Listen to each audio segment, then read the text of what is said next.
Chapter 168. Horus had lost too much of his divine power, and many of his abilities that required a lot of daily consumption were not activated. Not knowing that his only remaining priest had lived for 4,000 years and had long been blinded by the bustling world, Vandal, who was walking uneasily, was cursing him in his heart. "Hurry up, to think you would have such a day." Rip Hunter kicked Vandal and urged him to quicken his pace. The old captain was in a state of great joy and sorrow today.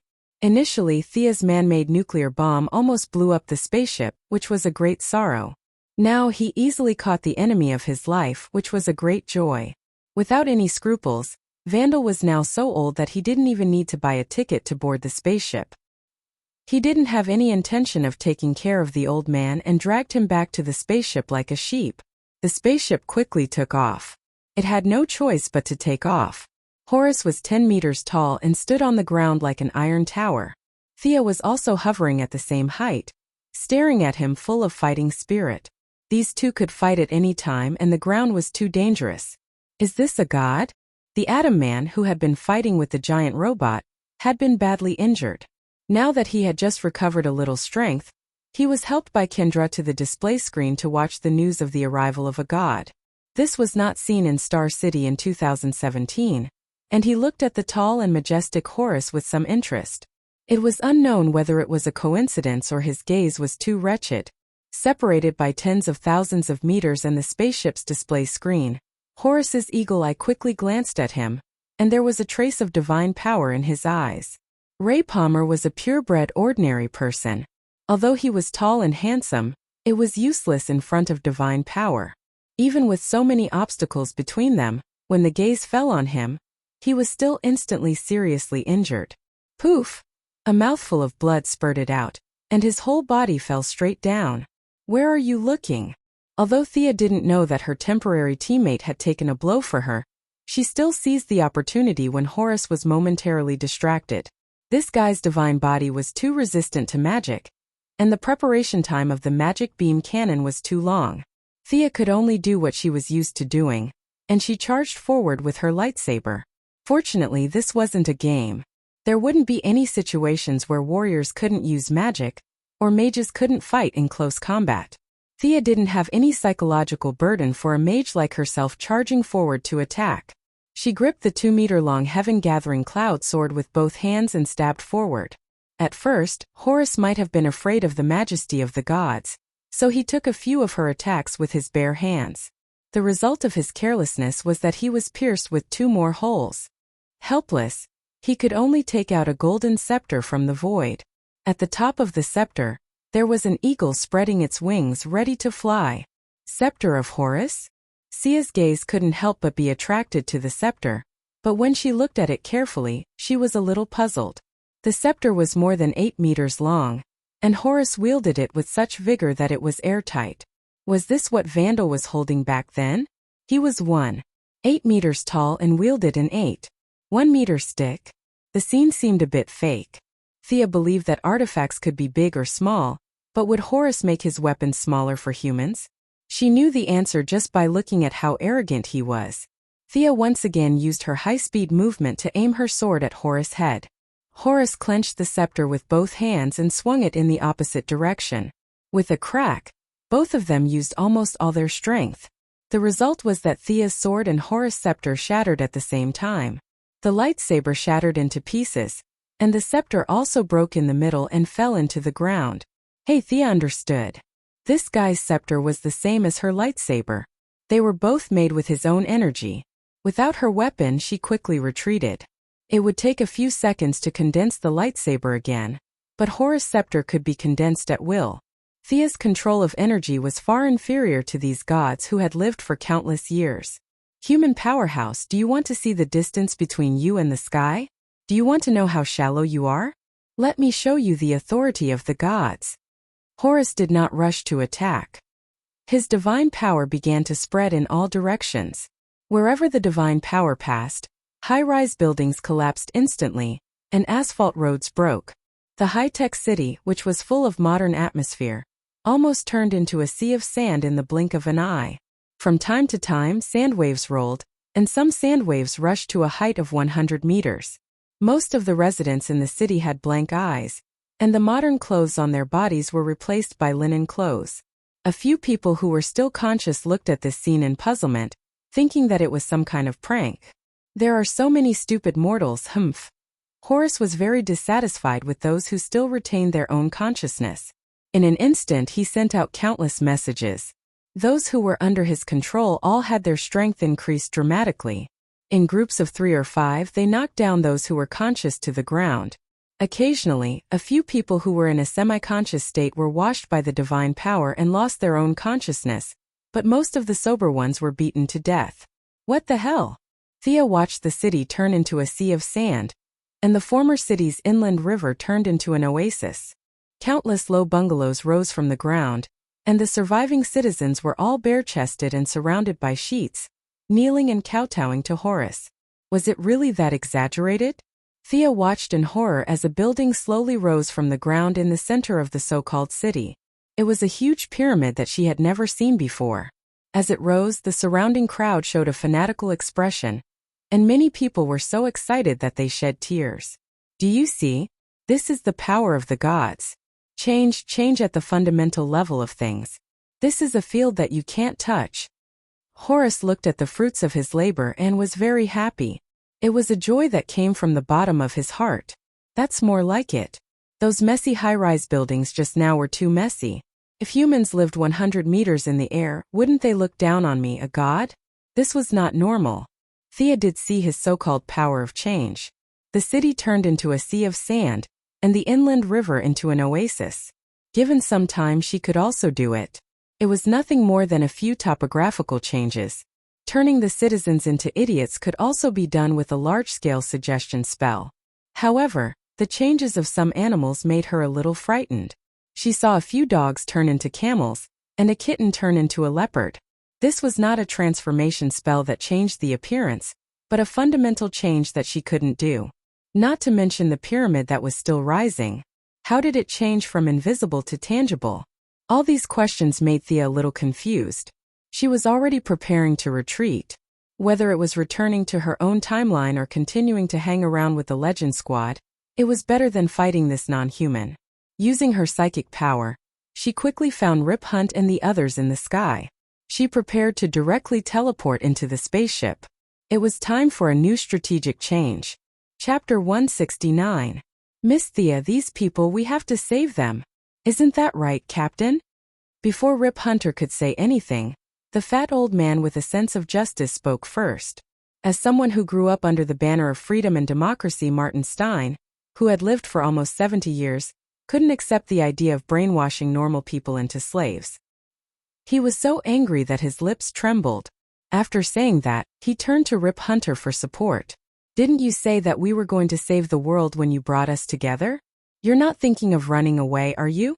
Rip Hunter, who had a handsome mustache, didn't want to get involved in this at all. He just wanted to get his wife and son onto the ship as soon as possible. What happens to the world after that really didn't matter to him. But now that the fat old man was looking at him expectantly, he couldn't do anything about it. This was the pain of a neutral person pretending to be on the side of justice. Before, Thea was forced onto the Wave Rider by all kinds of morals, and she was feeling the same as him right now. She couldn't think of a reason to refuse. Of course, that's what I mean. Rip Hunter could only pretend to be a fat man. Miss Thea, do you have any ideas? After the fat old man unified the internal opinions, he began to ask Miss Thea, who was the main force fighting the monsters. What could she do? These people had been completely rewritten from the bottom of their hearts. Their original beliefs and ideals had been forcefully erased by divine power. To put it bluntly, even if these people were saved, they would have to rebuild their outlook on life and the world. Thea was still thinking about how to tactfully say that they should retreat. Arthas interrupted her in her mind. Thea, we can't retreat. These humans need our help. The unicorn Chinibu that represented her kind side urged her to continue fighting. Thea was also a little helpless. She was currently in a fused state, without a unified mind. The external body couldn't move at all. Big sister, we can't win, okay? This god really isn't a bluff. Besides, we're not from this world. This guy is not as strong as you think. His divine power is almost exhausted, and there is not much left. Merge with me deeply. I am a divine creature, and I also have a little divine power. Although it is far inferior to his control of the mind with our magic power, the total amount will be much more than his. Arthas never forgot about the deep fusion between them, and always used this to remind Thea. Unfortunately, Thea, who was a little obsessed with power, fell for this trick. Should he give up his bottom line? On one hand, it was a divine experience, and on the other hand, it was just a bunch of Chinibu. It didn't seem like a difficult choice. Can I cancel the fusion at any time? Thea was afraid that once they merged, they would never be able to separate again. If she had to fight criminals every day like a retard, she would go crazy. Of course, I am also you, or rather, a part of you. We are a whole. You can accept it or reject it. Alright, what should we do? Thea finally made up her mind. Let the world have a taste of her righteous fire. Thea stared blankly at the bright silver helmet that fell into her hands. There was a shining horn in the middle of the helmet. Was she really going to wear it? Also, where did this strong sense of déjà vu of a Lich King wearing a helmet come from? By the way, is there really no harm in wearing this? Stop talking nonsense. Hurry up, that god has already begun to reorganize his army. Thea sighed and secretly said in her heart, I hope that the humiliation later won't be too great. Buzz. After putting on the helmet, Thea's senses instantly froze, and countless real emotions appeared in her mind. There was the warmth of a family, the support of a lover, the growth of children, and the peace and serenity of an old man. All kinds of beautiful thoughts emerged from the depths of her heart and soul. I can do it. No matter what thorns lie ahead, I can cut through them. I am Sarthats. After putting on the helmet, Thea automatically obtained a trace of divinity. Although it was weak and insignificant, sometimes there was a huge difference between having it and not having it. You evil god, you disregard the will of the people. Today I will judge you. Sarthats, who was emitting a golden light, stood in the air like the sun and pointed at Horus. Although his voice wasn't loud, everyone within a 10,000-mile radius could hear him clearly. As her temporary companions, the legendary party was naturally within the 10,000-mile radius. They looked at each other in confusion. This is too illogical. How can I hear her when she's so far away? The fat old man Martin Stein asked. Although Thea didn't give him a direct answer, he was still very satisfied with her current actions. He thought that this little girl was most likely a person of action who wasn't good with words. What a good person, a righteous friend. Now that Thea's large-scale broadcast had naturally drawn out his scientific research spirit, his mind was constantly searching for various theories in an attempt to use science to explain this supernatural phenomenon. At this time, Sarah Lance, who had basically recovered, also rushed in front of the screen. She felt a little helpless, but more than that, she was puzzled. This Thea was like heaven and earth compared to the one she knew. Looking at her current state, even the Ninja Master and Damien Dark wouldn't be able to withstand a single blow from her. Thea, who was infinitely praised by them, was currently competing with Arthas in the bloodline consciousness space. Shut up, stop talking. Don't run, stop right there. The two chased and fought, and Thea finally regained part of the control. She couldn't avoid the Chinibu, but she could keep quiet. Let's see who's better with our fists. She couldn't make this group of people return to normal, but she could brainwash them again. Using the trace of divinity in her body as a foundation and a large amount of magic power, Thea began to communicate with the memories deep in her blood. It was the legendary final resting place of King Arthur, the Holy Land in Celtic mythology, the central belief of the ancient Druids, the ultimate Elysium in Wales, the legendary island that existed between reality and fantasy, the land of the afterlife and the afterlife, Avalon. Of course, the total amount of divine power needed to pull all the fantasy lands that had drifted to some unknown dimensional corner into this world, let alone her. Even Zeus would have to bring a large number of main gods with him in order to do so. This world that rejected magic and divine power was too stubborn. Even a powerful god like Horus had to spend a lot of effort to squeeze in, and the distance was too far. She couldn't even pull a brick in the fantasy land. But even if she couldn't pull the real thing in, with the help of the bloodline, it was no problem to pull the projection of this fantasy land in. Originally, the attributes of Avalon were also inclined to the fantasy and dream type, And for things like projection, it had an innate advantage over the Mountain Paradise oak forest and the like. Thea pointed to a lake not far away and began to transform the ley lines. Chapter 170. Avalon was an island of dreams, and it had extremely strict requirements for the real environment. The most important thing was that it could not fall to the ground. Thea could only artificially create a large floating island to receive projections transmitted from a distant time and space. Her transformation of the land veins had caused a lot of noise. Horus was a true god, and his divine power was pitiful. Every little bit had to be carefully calculated and controlled. It was not an exaggeration to say that the transformation process was silent and moisturizing. Thea did not have this ability. She used a lower level of magic, and her control ability was much worse than Horus. In the end, it was like a construction site. Fortunately, her magic was endless. She could make up for the lack of quality with quantity. A large amount of violent magic poured into the earth. Soil flew up and sand filled the sky. 30 kilometers from east to west and 15 kilometers from north to south, with a total area of more than 200 square kilometers, she dug out a large piece of land and made it into a floating island. A large amount of lake water and trees fell from the sky. Mud and sand fell, and rocks flew everywhere.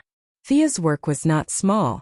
Just as she was preparing to deal with the enemy's counterattack, she glanced in the direction of Horus.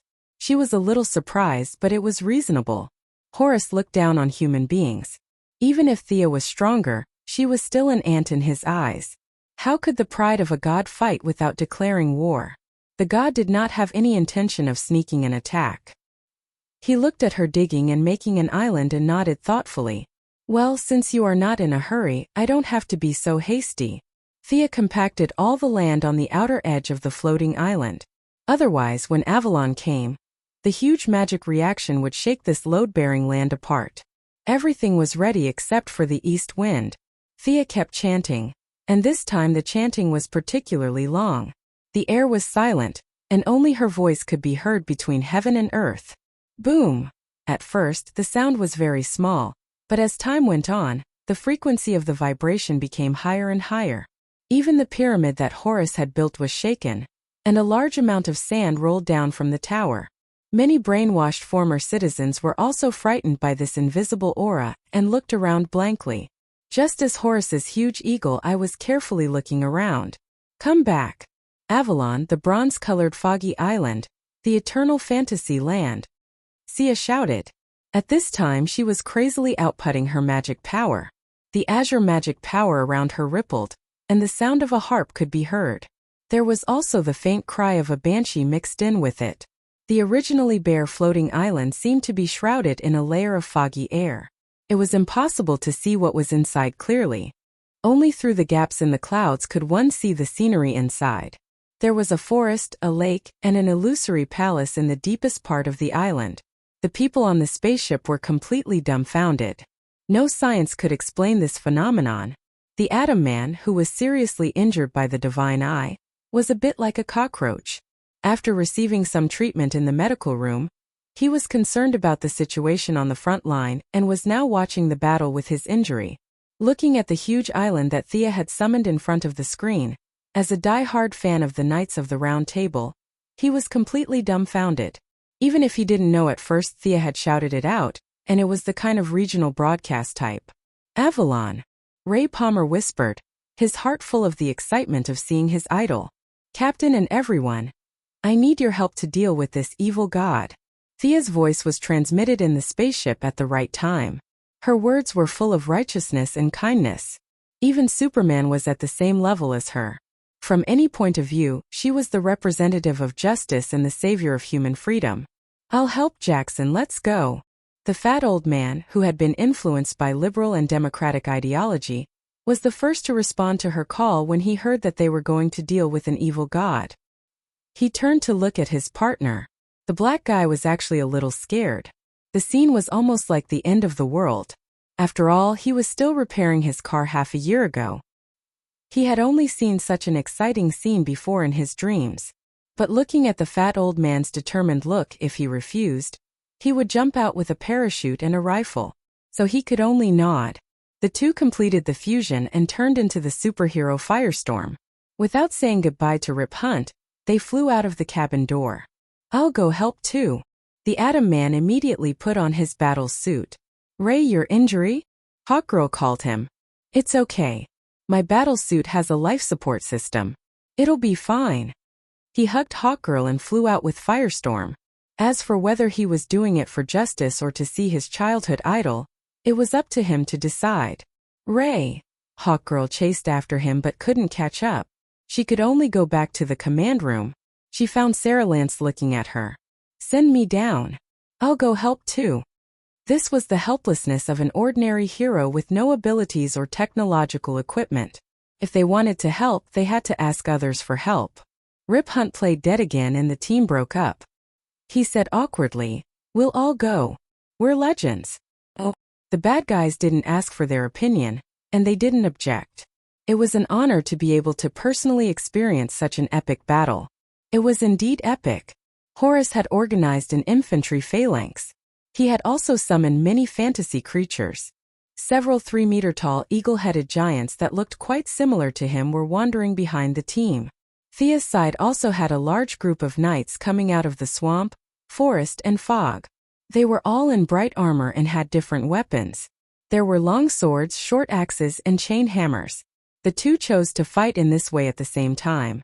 Horus relied on his own control, while Thea relied on her massive magic power. Both sides were full of confidence. What can we do to help? Just tell us. Several members of the Legends team came to Thea's side. In order to take care of their necks, Thea also landed from mid-air. Hearing their declaration of war, she lowered her head and thought. In fact, to be honest, the strength of the people here was only Firestorm and the Atom Man. The others could only say that they had no problem fighting ordinary people, and wanted to participate in this kind of divine battle. Horus, who are you? What kind of divine battle is this? They were far from qualified. Glancing at Ray Palmer, who didn't care about his injury at all. He stared intently at the knights coming out of the forest and carefully identified them. What the hell can you see? Thea was a little speechless at his behavior. This was all a projection, and only a rough outline of a character could be seen. If the real person was transmitted, the magic power consumed would be completely disproportionate to the strength of the character itself. An ordinary medieval knight couldn't even defeat Sarah. So what was the use of him?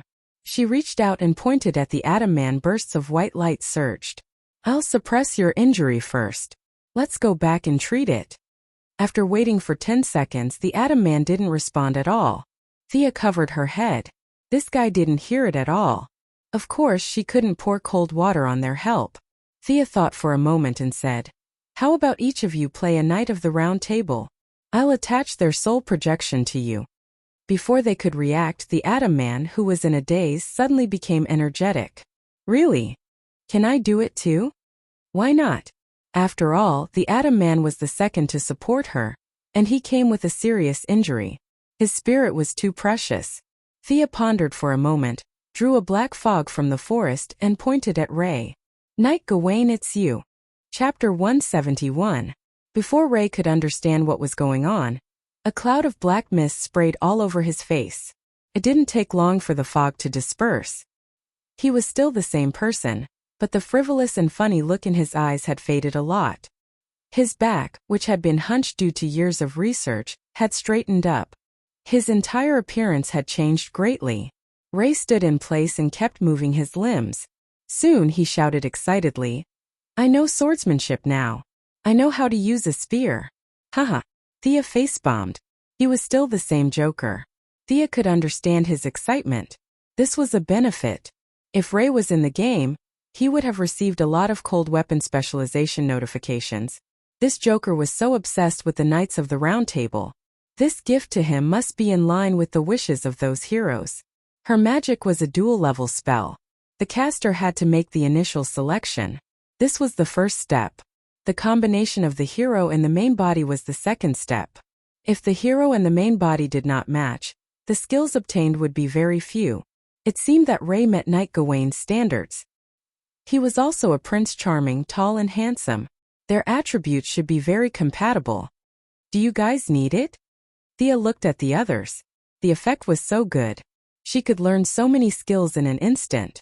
Even she was envious. However, they rejected this kind of enlightenment. According to Captain Lung, he could not be a knight, and he did not want to be one. Thea glanced at their faces. Indeed, these guys, or rather people in the modern era who had the character of a knight, were rare.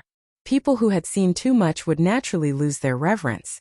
The 10-meter-tall guy on the opposite side who had activated his halo to brainwash them probably thought the same. Thea suddenly saw the hawk girl in the team and was stunned. You? Don't you feel uncomfortable? Did not make sense. She was the priestess of Horus. She was probably the only priestess in the world besides Vandal. She should have flown to the other side long ago. Why was she not summoned? This was not in line with the principle of divine power. Kendra was stunned by the drastic change in her expression. It took her a while to understand what she meant. She lowered her head and said uncertainly, "There seems to be a voice saying something, but the voice was too soft. I thought I was overheated. Did something happen?" Eagle Girl had always been a little afraid of Thea. Now that Thea had threatened to kill gods and saints, she, who was still washing dishes in a cafe half a year ago, was so scared that she used all her brain cells to come up with an answer. She was afraid that Thea would not be satisfied, so she asked carefully in a low voice. Thea's mind was filled with question marks at first, but when she heard her say that her voice was too low, she instantly understood. Horus still valued this believer very much and summoned her as soon as possible. But unfortunately, she was too weak to hear the orders of the gods. Nothing happened after the first step. Fortune favors fools. Thea sighed. She was weak, yet she managed to escape. Compared to the current situation of Vandal, who had summoned him to the world, it was clear that he was not friendly to his believers. In other words, God's view of good and evil is different from that of humans. He thinks that brainwashing you is for your own good, so why do you resist? I can only enter this world by absorbing some of your life force. Isn't that the only value of your existence? The two sides did not even have a basis for discussion. It would be strange if they did not fight. Professor, follow me to attack the evil god. Captain, control the weapons on the spaceship to support us. Regardless of whether the other party admitted it or not, they first labeled him as an evil god. Although Thea also knew that this was actually a neutral camp and was still a distance away from evil, this was the consistent strategy of the righteous side. The rest of you join the war on the ground, everyone. For the freedom and democratic will of mankind, defeat this evil god. May there be eternal peace from today onwards, no more disputes. After Thea finished speaking, she used a large amount of magic to cast a light return on each of the legendary team members. After receiving fatal damage, they would be instantly teleported back to the original casting point, which was Thea's side. If one looked at it from the sky, they would find that the land was divided into two sides. Horus on the east side was an army formed by the brainwashed citizens. They were dressed in a retro style, bare-chested, and there were all kinds of messy soldiers such as archers, spearmen, sword-shield soldiers, and several chariots pulled by two horses. In contrast, Thea's side was much more orderly. She had enough magic but limited control. She did not dare to summon King Arthur, who would listen to whom she summoned. The number of knights was far less than the opponent, but the formation was well disciplined. Ray, full of chivalry, was imitating Theoden's pre-battle mobilization in The Lord of the Rings, flying in front of the formation with a sword. However, Thea did not see his expression as if he was going to fight to the death. This guy was playing, right? Are you ready? Are you ready to accept your inevitable fate of defeat? Horus's voice came from afar. Thank you for giving me time to prepare. I will win. I represent justice. I represent freedom. Humans are not the slaves of the gods. Thea almost roared in the end. I appreciate your belief, but it is meaningless. Horus did not wait for her reply and began to operate his divine power. Desert, raise your sand and block the light of the sun. The sea of sand on the side of Horus began to boil violently.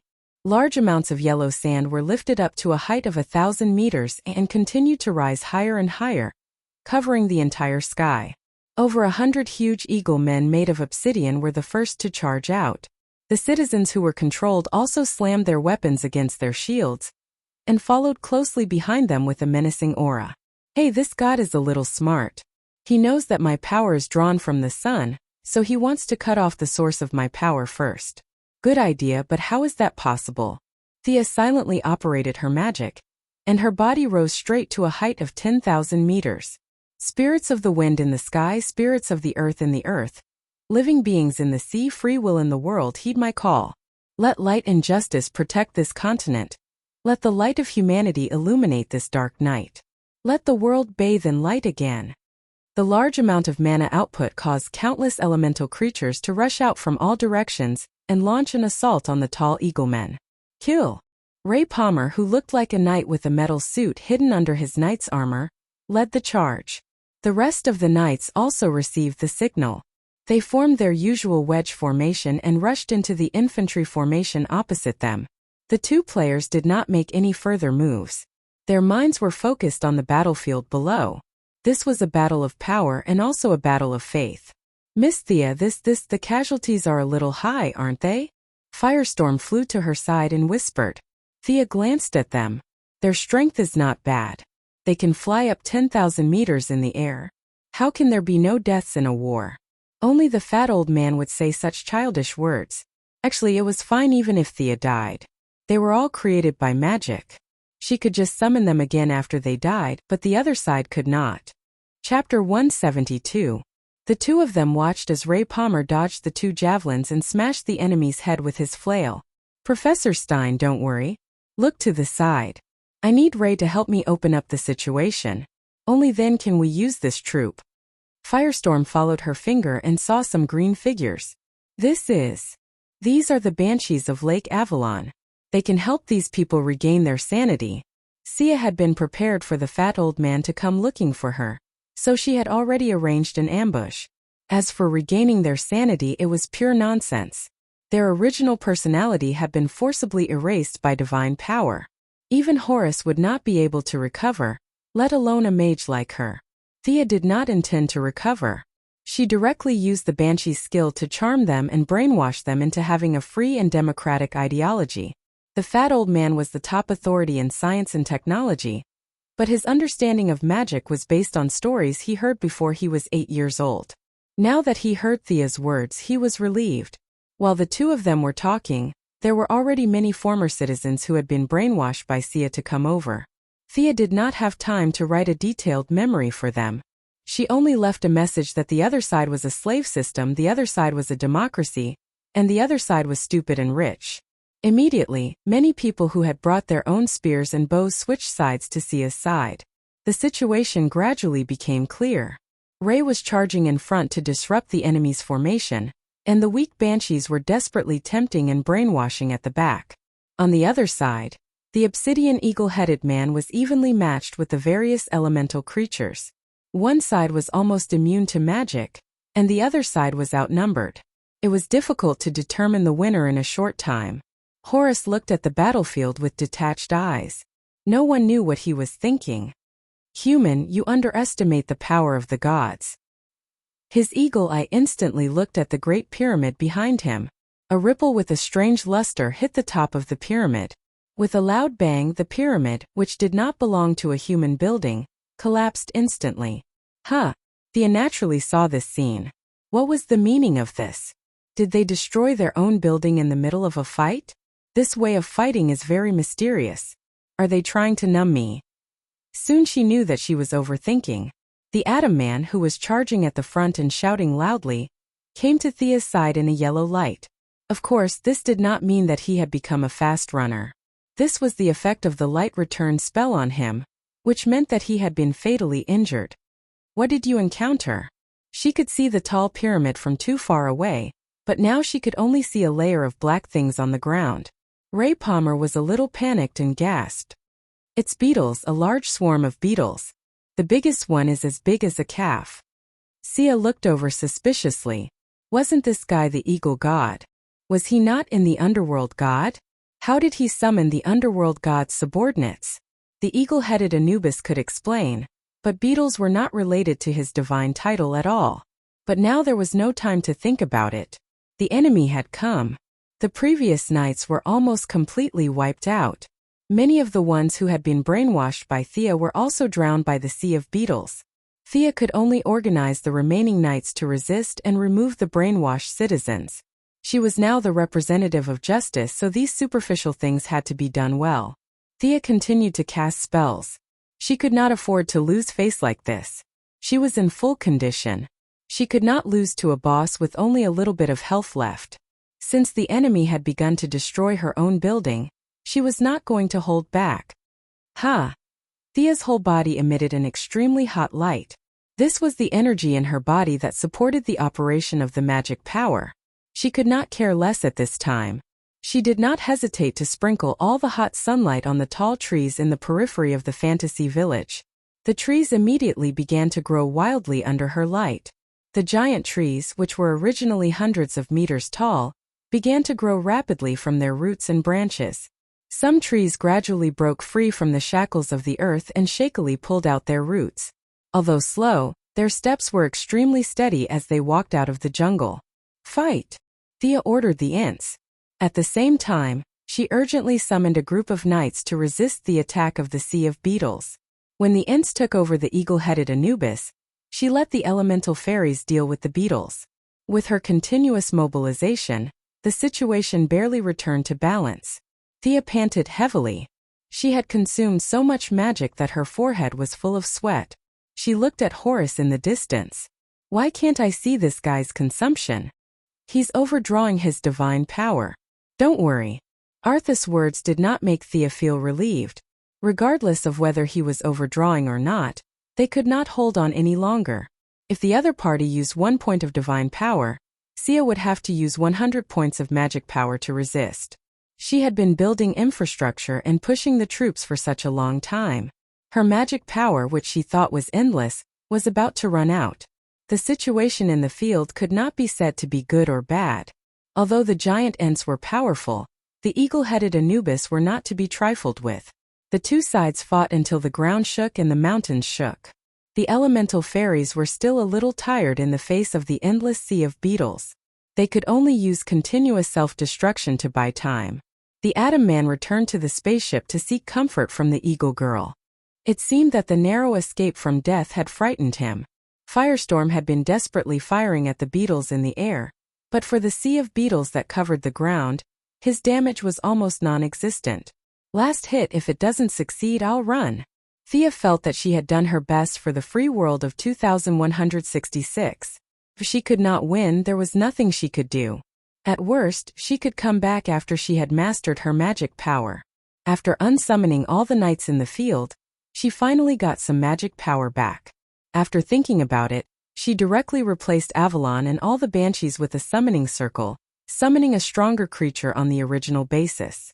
As for what species it would be, Thea had no idea. The balance of the battle was gradually on Thea's side. Avalon slowly disappeared, the strength of all the Ents was greatly reduced, and the elemental fairies also seemed a little weaker because she had drawn a lot of magic power. Seeing the crisis, the Atom Man once again put on his armor. This time he did not play the night game, but flew into the air and fired at the ground. The Wave Rider was also firing at full power to buy time for her. The firestorm had already triggered a large-scale explosion, eliminating a layer of the sea of insects on the ground. However, the effect was minimal, and it did not stop the beetles for long. "Miss Thea, hurry up. Although I don't know what you're doing, we can't hold on any longer." The Atom Man, who was usually joking, was rarely serious. "Just a minute." Thea was also puzzled. What was she summoning with so much magic power? Fantasy Town was already a huge drain on magic power, but it was still so difficult to summon it. Chapter 173. With the continuous input of her massive amount of magic power, Avalon, which was originally in a semi-illusory state, slowly withdrew from the main dimension. First it was the lake outside, then the dense forest inside. After these areas disappeared, they were replaced by 4 thick lower limbs standing on the original floating island. What was this? Looking at the sharp claws and scales, it should be some kind of beast? Thea did not know what she would summon. These spells were like this, they were too random. The summoned creatures obtained through energy exchange did not completely follow the principle of equivalence. Some were stronger than the original creature, and some were far inferior. In Merlin's bloodline memory, there was a great wizard who had summoned a wild plant from the depths of the universe during a life-and-death battle in outer space.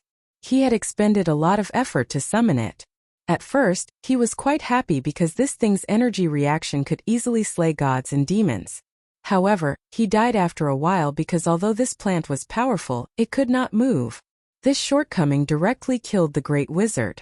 Thea was somewhat confident. The main dimension had a great attraction to all creatures, so the chances of summoning a strong fighter were very high.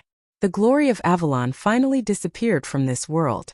Thea did not have time to sigh and focused on her summoned creature. "Human little girl? Are you summoning me?" The voice came from 100 meters high in the sky. What appeared in front of Thea was a giant dragon with 5 heads. The 5 heads were red, blue, green, black, and silver-white respectively. The scales on the giant dragon's body were changing colors at any time, and there were lights of different attributes flashing on its body at every moment. "Yes, Your Highness.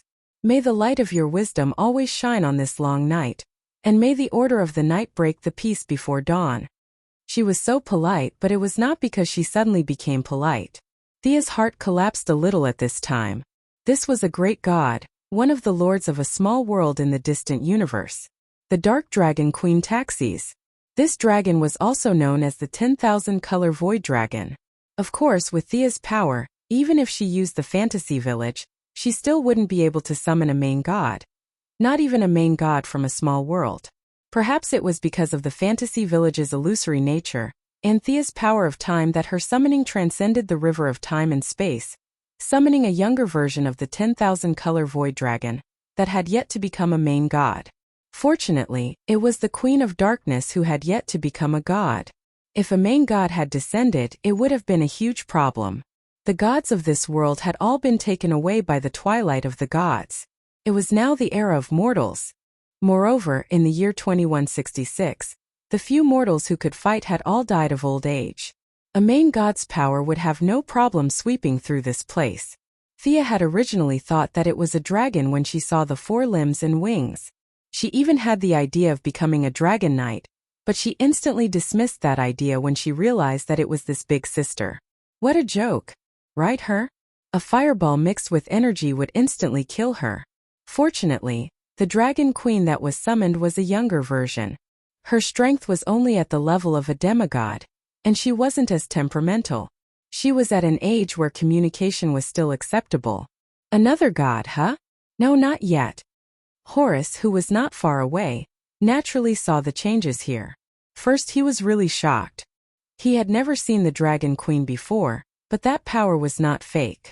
After observing for a while, he was sure that the other party was only a projection. Her real body had not really entered this world, and she was in the state of a child. But he could no longer retreat. When he rushed out of the hibernation with all his strength, he had no intention of going back. Feeling the waves of pressure from the Dragon Queen, he also wanted to prove his authority as a true god. Thea's magic could be returned, so could his divine power. Beetles were constantly disappearing into thin air, turning into threads of divine power and converging back into his body. Don't even think about it. Thea immediately activated her backup plan. All the elemental spirits flashed with different colors and rushed into the sea of beetles to explode collectively. Red, yellow, and blue magic overflowed, blowing up more than half of the originally boundless sea of beetles. Horace's divine power was blocked, and he was a little angry. He looked at Thea angrily and said, "This is not in accordance with the principle of fairness." What he meant was that she had summoned and unsummoned them just now. Did he disturb her? Where is your bottom line? Thea also felt that she was bullying this very chivalrous god. She did not usually think so, but this time when compared to him, her bottom line was indeed a little low. "Your Majesty Horace, you are a god, and I am a mortal. This is very fair." Although she was a little guilty, she still had to say something. But her tone was already much more polite. Horace, who had a good demeanor, nodded and said, "You are right. I have wronged you." Faced with such an honest god, even with Thea's thick skin, she could only make a facepalm expression. She was really embarrassed to talk nonsense. Let's see who is the real deal. "My queen, the one over there is the enemy." Although he could not be ridden, he could still give basic orders. Otherwise, this would not be a summoning spell but a summoning spell. The myriad sky dragon stared at Horace and said with some disdain, A bird god? What a joke. After saying that, she spread her wings. Her body, which was thousands of meters long, covered the sky and the sun. The 5 dragon heads spat out energy of different attributes. There were flames, ice, quicksand, and all kinds of deadly light beams. They came crashing down on Horus. Horus looked serious in the face of this fierce attack. He crazily channeled his divine power. His whole body quickly stretched and transformed into a giant eagle that was hundreds of meters long. He dodged all kinds of light beams and clawed at the dragon queen with his sharp claws. How dare you? Who do you think you are fighting?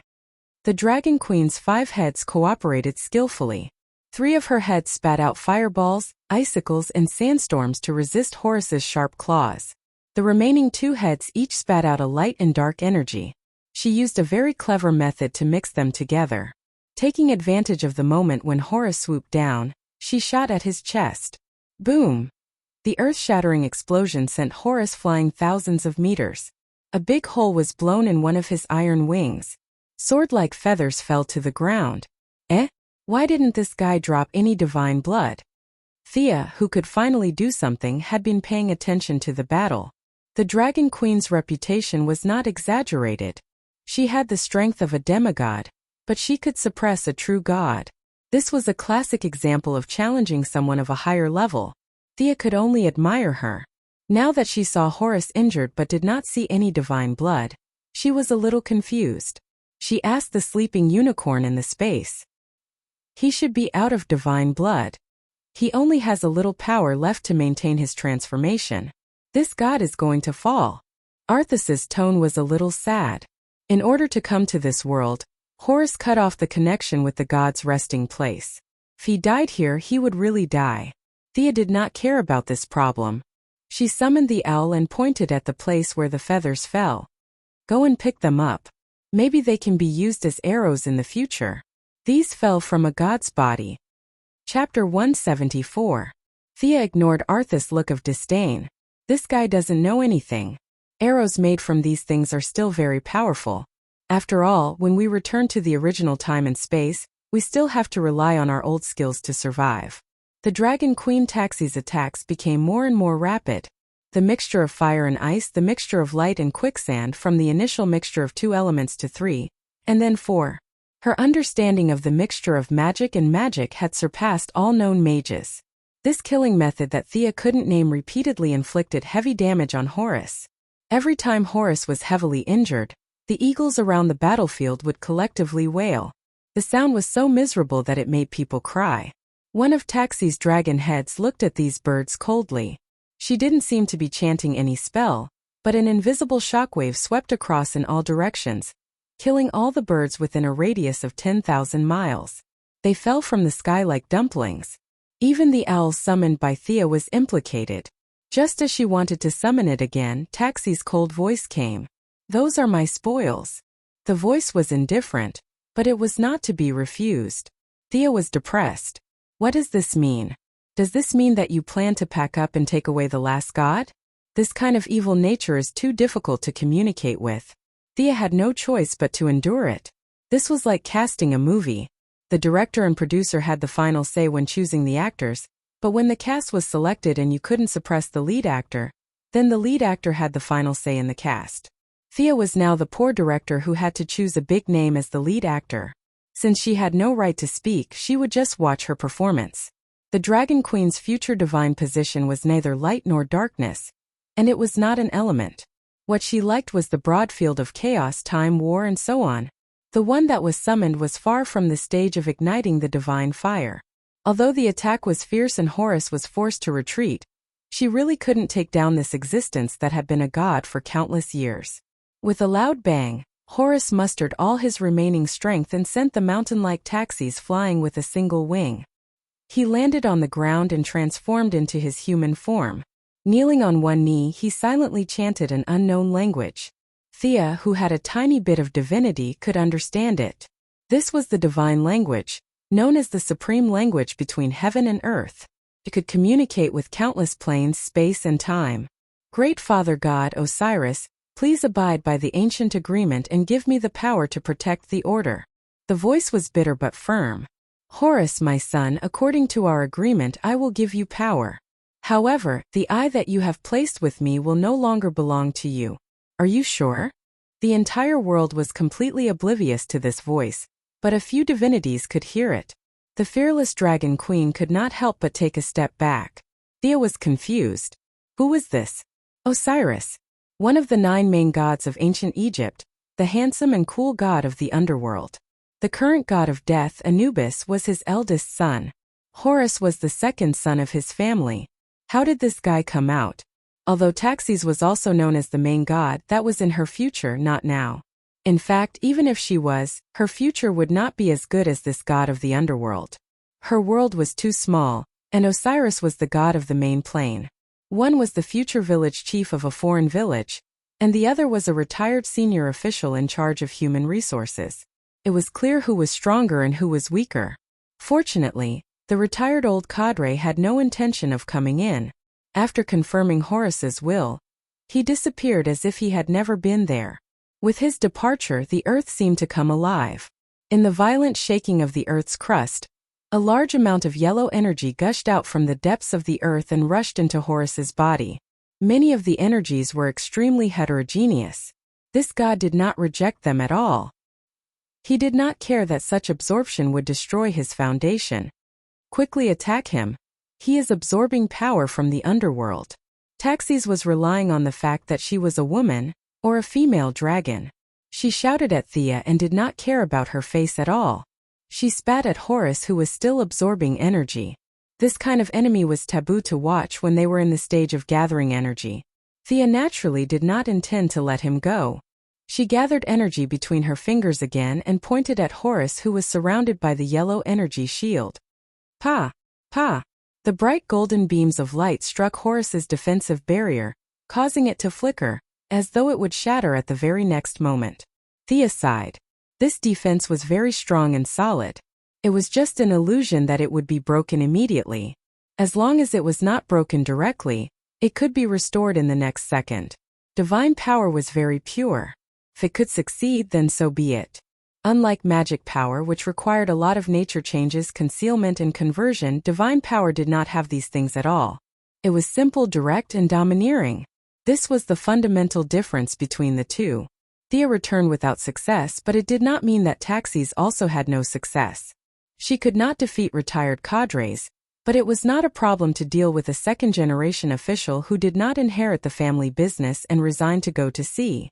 She had completely fused the 5 elements in her body together, and the energy was extremely unstable. Thea was frightened, for fear that it would explode in the next second. But the Dragon Queen was really magnanimous. She was not anxious and did not panic. She compressed the almost pure white magic power ball in her hand twice, until the magic power was almost in a liquid state. Only then did she stop and threw it at Horus, who was half kneeling in the distance. The two came into close contact at an extremely fast speed, and the instantaneous explosion of power raised the surrounding thousands of miles to the ground. Not to mention the pyramid that Horus had pulled up, even the infrastructure projects that Thea had done were all turned into dust.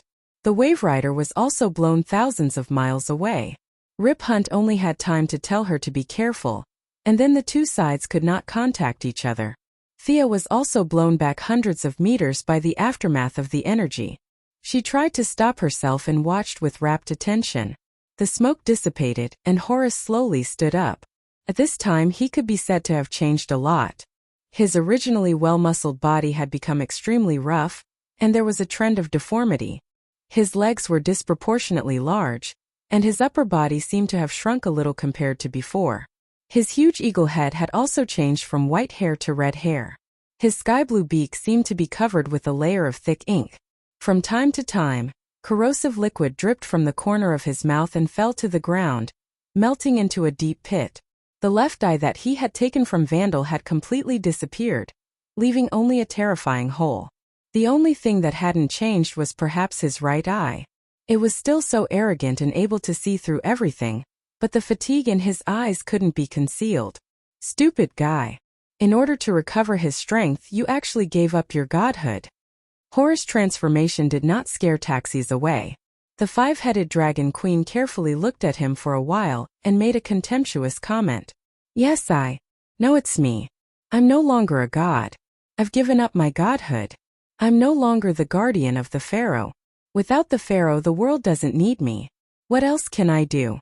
I just want to prove my ideals in the end, my justice. Horus, who was surrounded by black gas, said resolutely. Chapter 175.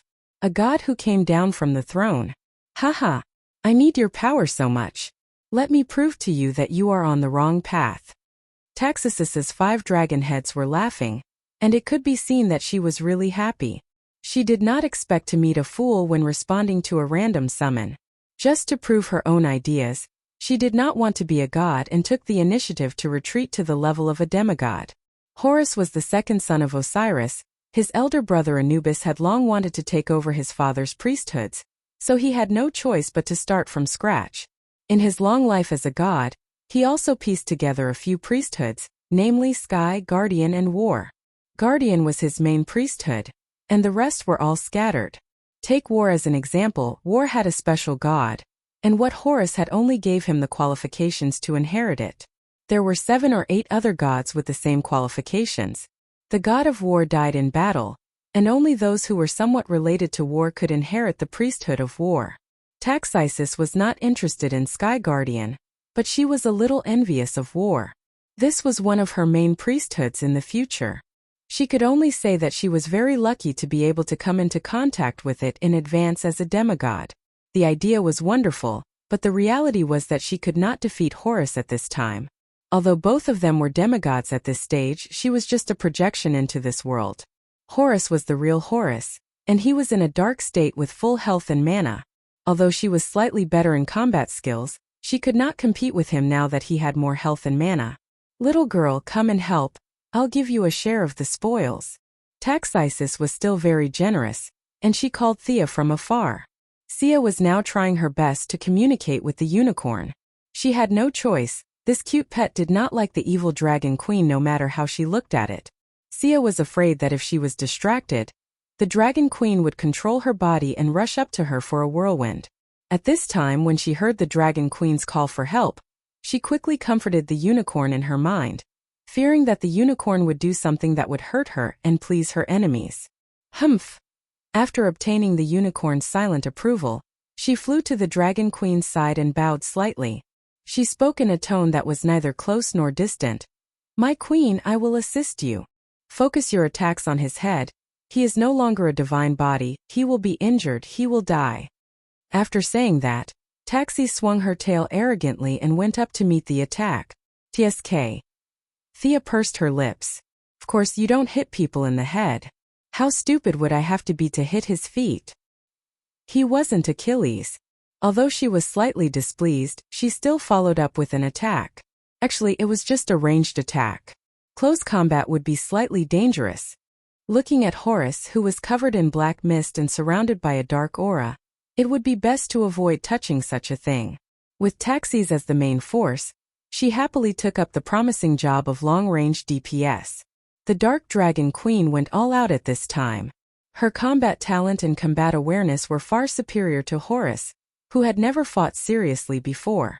She used all her skills to continuously wear down the defensive barrier on his body. Sia also released a few finger of light at the right time, hitting the earthen yellow barrier with a sizzling sound. As time passed, Taxis became more and more impatient. Her summoning time was almost up. After all, Thea's summoning was still at the level of a mortal.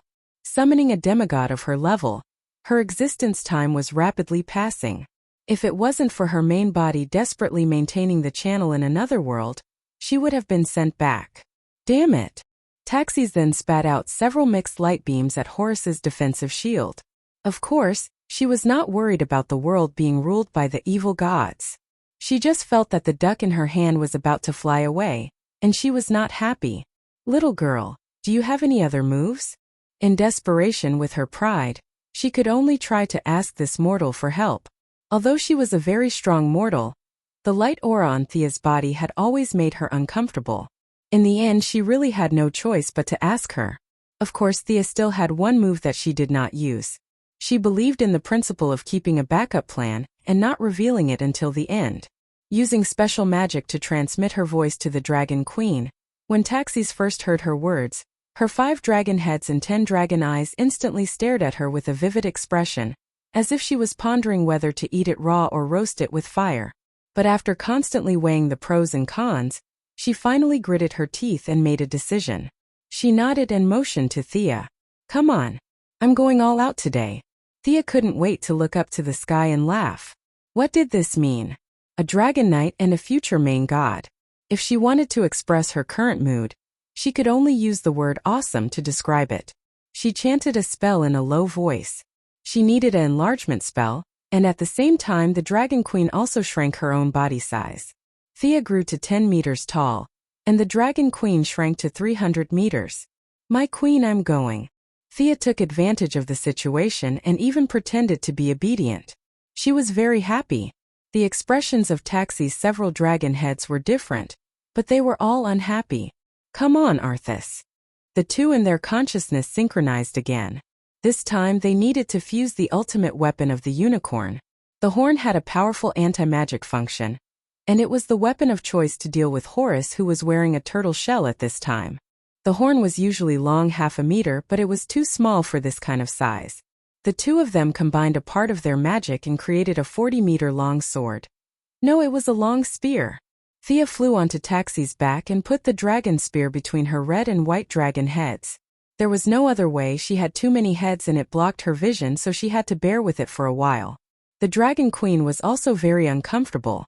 It was like a thermometer in the armpit of a person's arm, but she had to bear with it for the sake of the divinity after the battle.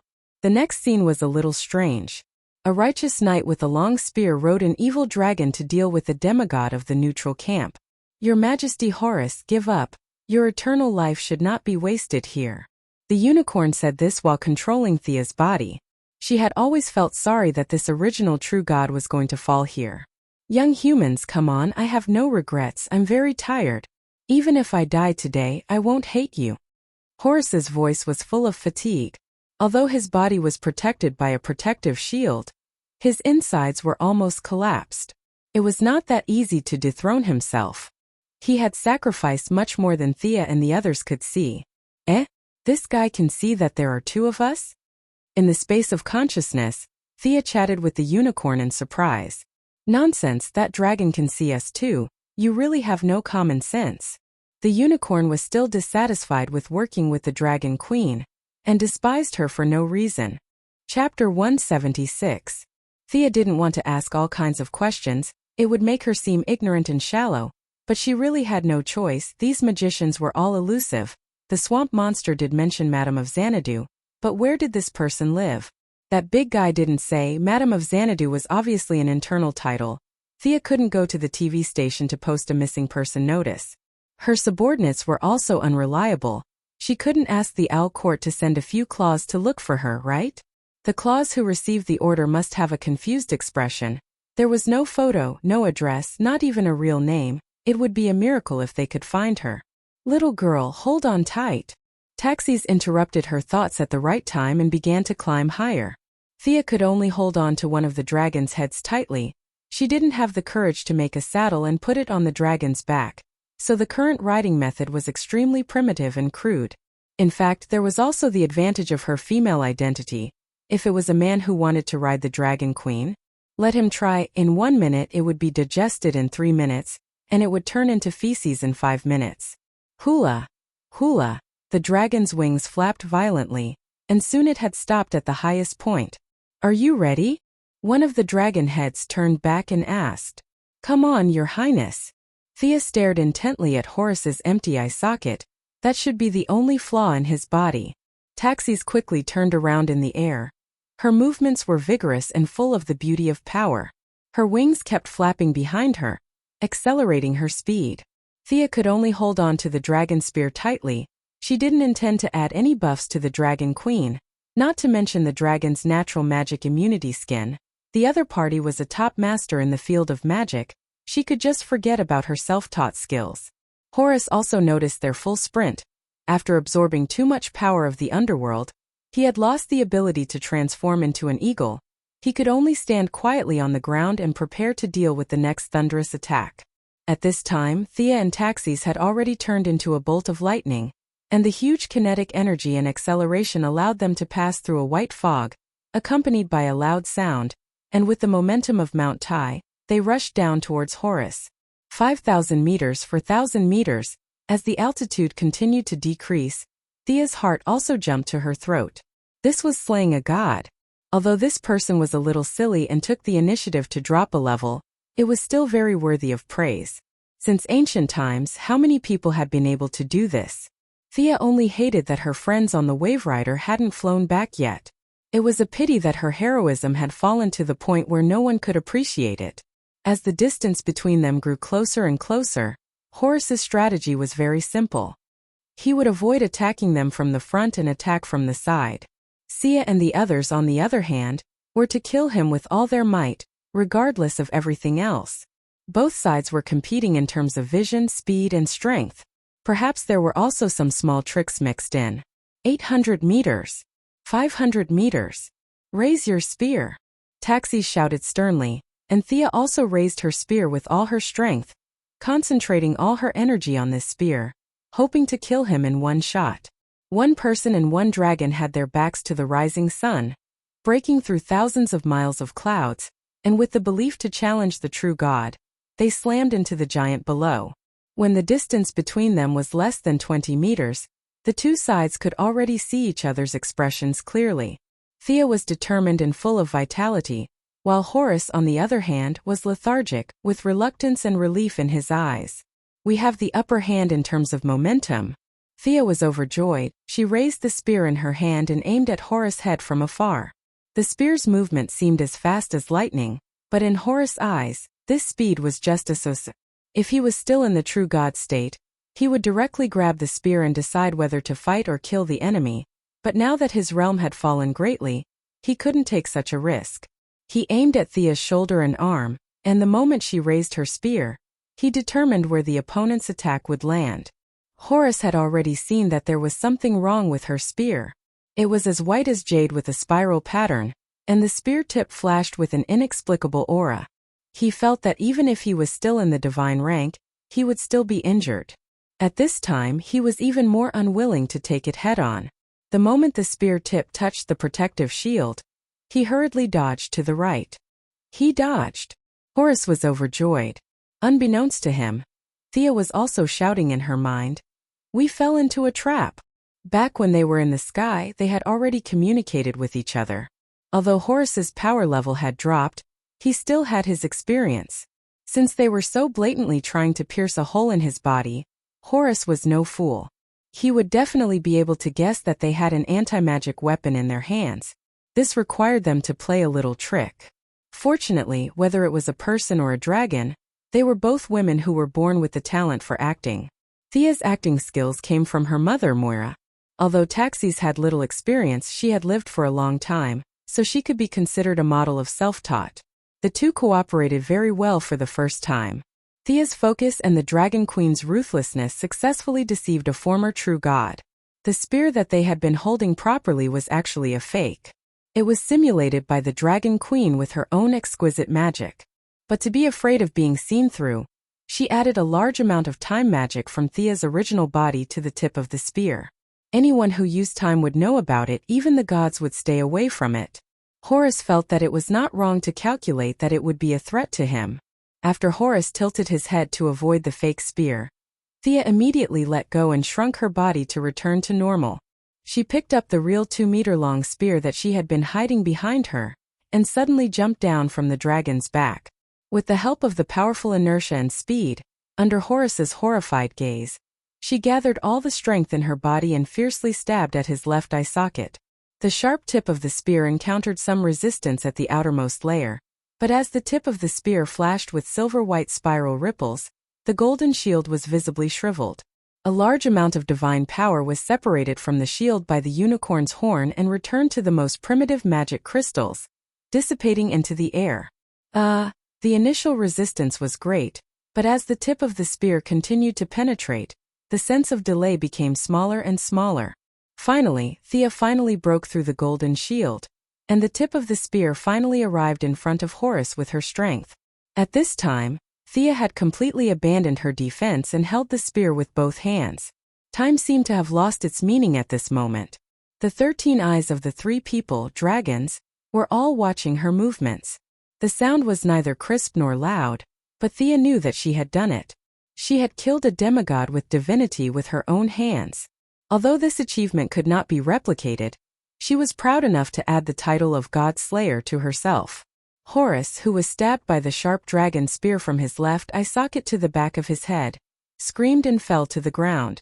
His body was like a mountain crashing to the ground. Chapter 177. Countless flashing balls of light flew out of his body. Divinity.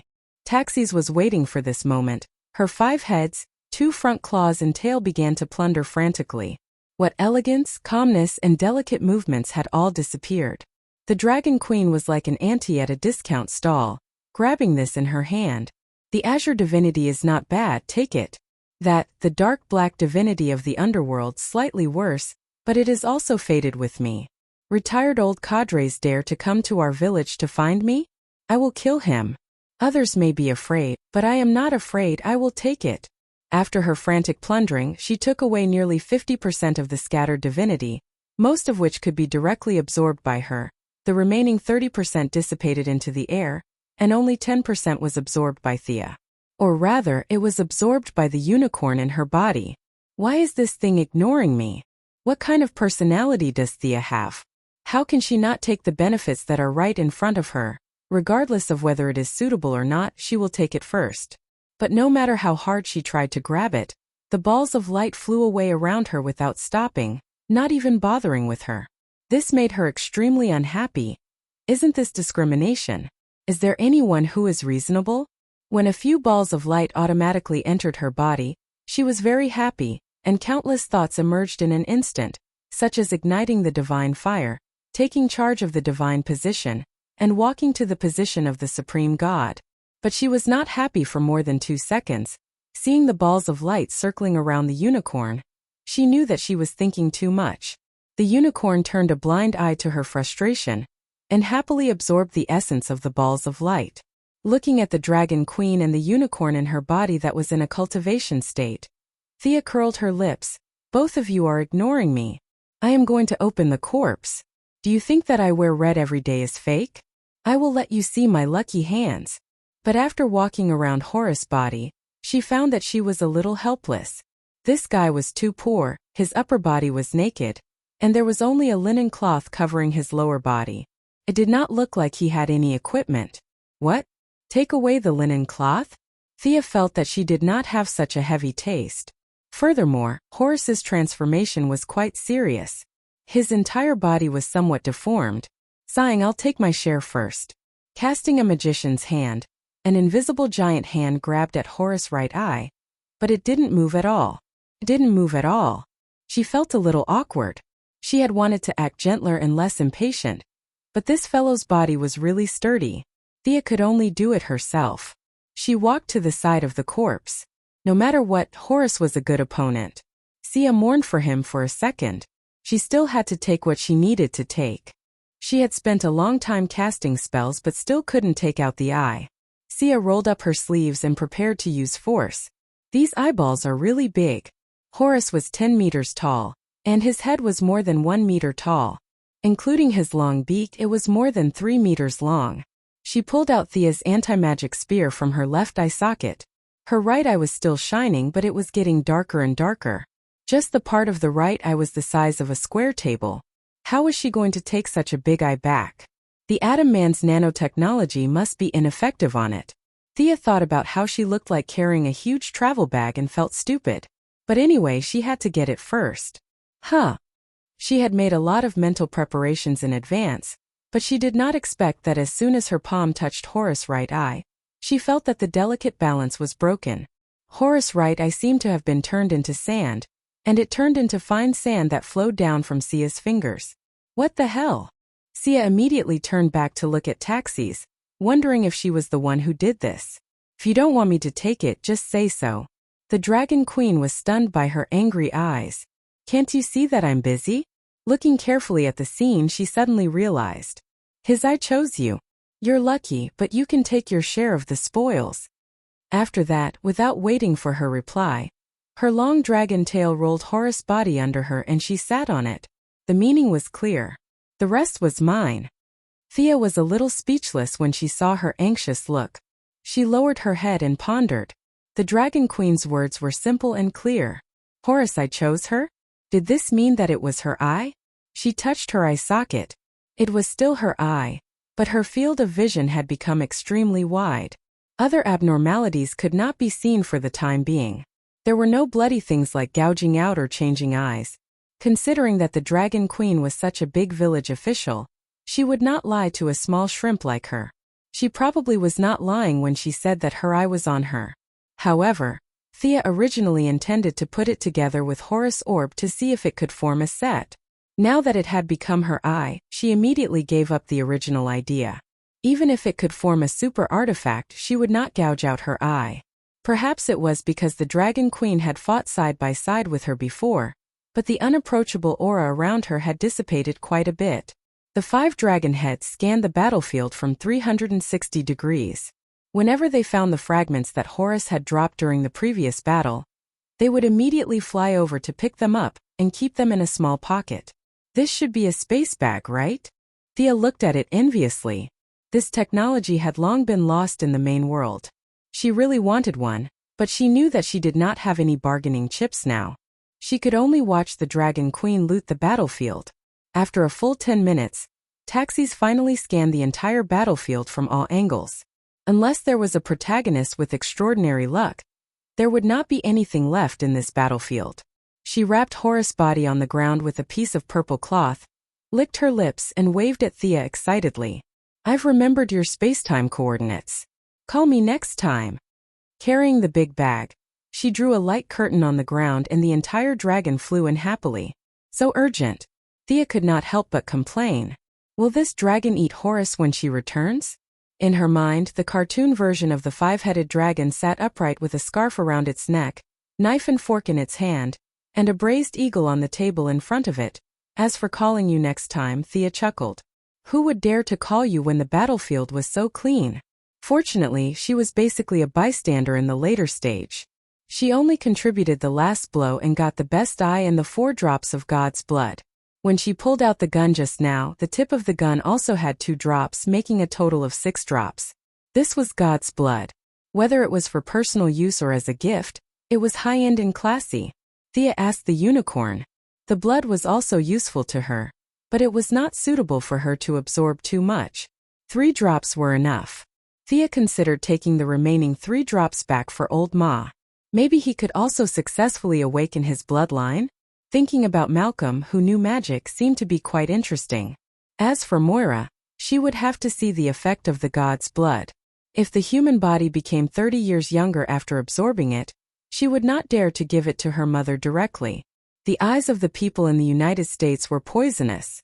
There were so many evil scientists. If Moira, a public figure, had an earth-shattering change, she would be sliced up in minutes. Chapter 178. Malcolm, on the other hand, did not have such concerns. First of all, he lived in seclusion. Even if there were any abnormalities with his intelligence and superb skills, there would not be many mad scientists who could slice him up. The 2 closest relatives were easy to deal with, but who should she give the remaining drop of blood to? Thinking of Tommy and Oliver, Thea was a little hesitant. She could only take 1 step at a time. Taking off her helmet, Thea heaved a sigh of relief. Finally, she had retreated from the deep integration. Suppressing the unicorn all the time was not a comfortable thing.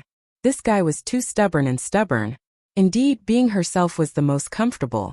The Wave Rider finally flew back half an hour after the battle ended. They got off the ship and were a little dumbfounded by the wasteland in front of them. It was said that this place was from a big city in 2166, right? Now, forget about big cities, even poor villages were more prosperous than this. Fortunately, some of the citizens who had been brainwashed by Thea came back intermittently. It was believed that they would rebuild their homes on this wasteland, right? The Wave Rider was a spaceship, not a rescue ship. It could only leave some necessities for them to survive for a few days. The rest would have to wait for the government to rescue them. Thea now deeply understood why Superman was not popular. Too much destruction was a sin. The battlefield had been reduced to a barren land. Deep pits could be seen everywhere. It was fine if Thea's light element was the light element, but if you encountered the fireball and acid pit that Taxi spat out, you could only admit that you were unlucky. Just think of the scene, falling down with a splash and vaporizing a living person in an instant. What kind of F***king thing was that? Captain, where are you going next? Thea followed them onto the ship and turned to ask Rip Hunt. His 1,000-year-old enemy was finally caught, and his wife and son were not in danger of dying. It could be said that his initial mission of assembling the legendary squad had been successfully completed. Rip Hunt had probably thought of this question as well. He answered with certainty, I'm going to send Vandal back to the prison of the Master of Time. That's where a tyrant like him should stay. Thea heard this and secretly curled her lips. I'm afraid you want to go back to being an official? It's a pity that your dream can only remain a dream. The Council of the Masters of Time had already reached an agreement with Vandal. If you send him back, he will be released in minutes and you will be locked up. In the end, Rip Hunter and his companions blew up the Time Master's base, sweeping this so-called time management organization into the trash heap of history. Of course, Thea would not stop this. In fact, she was even prepared to help. Just thinking about it made her excited. Even the Master of Time had been blasted into the sky. Wasn't she the only one left who could be considered a proper worker? As long as these people didn't die, she would have to be careful of these people coming out to kill her whenever she did something that was different from history. She would carry out the so-called revision of the timeline and completely erase all traces of their existence in their base camp. This was a good thing that would be very profitable. As for whether Vandal ran or not, she did not care. So what if he ran? What bad things could an 80-year-old old man do? Even if he were to live another 10 years, he might not have the courage to do so. Captain, Ray's injury has worsened. Come and take a look. Oh, Miss Thea, come and take a look too. As soon as they boarded the ship, they were stopped by Kendra, who hurried over. She pulled Rip Hunter into the ship. After taking 2 steps, she saw Thea turn around and pull her back. Thea stared at Kendra with cold eyes. Her gaze was a little scary, completely shocking the silly hawk girl. She stopped her hand halfway, not knowing what to do. Thea, of course, was not giving her a hard time. She just found it strange. Your god is dead, how can you still be alive and kicking? How can a proper priestess like you be fine? This doesn't conform to theology. Look at those eagles. They fell from the sky like dumplings. I don't dare to say anything about other animals, but in this world of 2166, eagles should be considered a protected animal from today onwards. There was no other way. They had basically all committed suicide. Do you know who the enemy we just fought was? Thea asked seriously. Kendra, the hawk girl, was an honest person. She didn't hesitate at all and shook her head. Thea covered her face. Great God, Horus, no wonder you lost an eye back then. Your eyesight is as bad as the South Pole. Of the 2 priestesses you chose, one was ambitious and the other was timid. Let's not talk about the ambitious one. It's understandable that the timid one didn't hear your call. Now that you, the god, have died, she didn't even realize it. This only shows that her faith was extremely undevout. After being reincarnated 206 times, there was nothing left of her.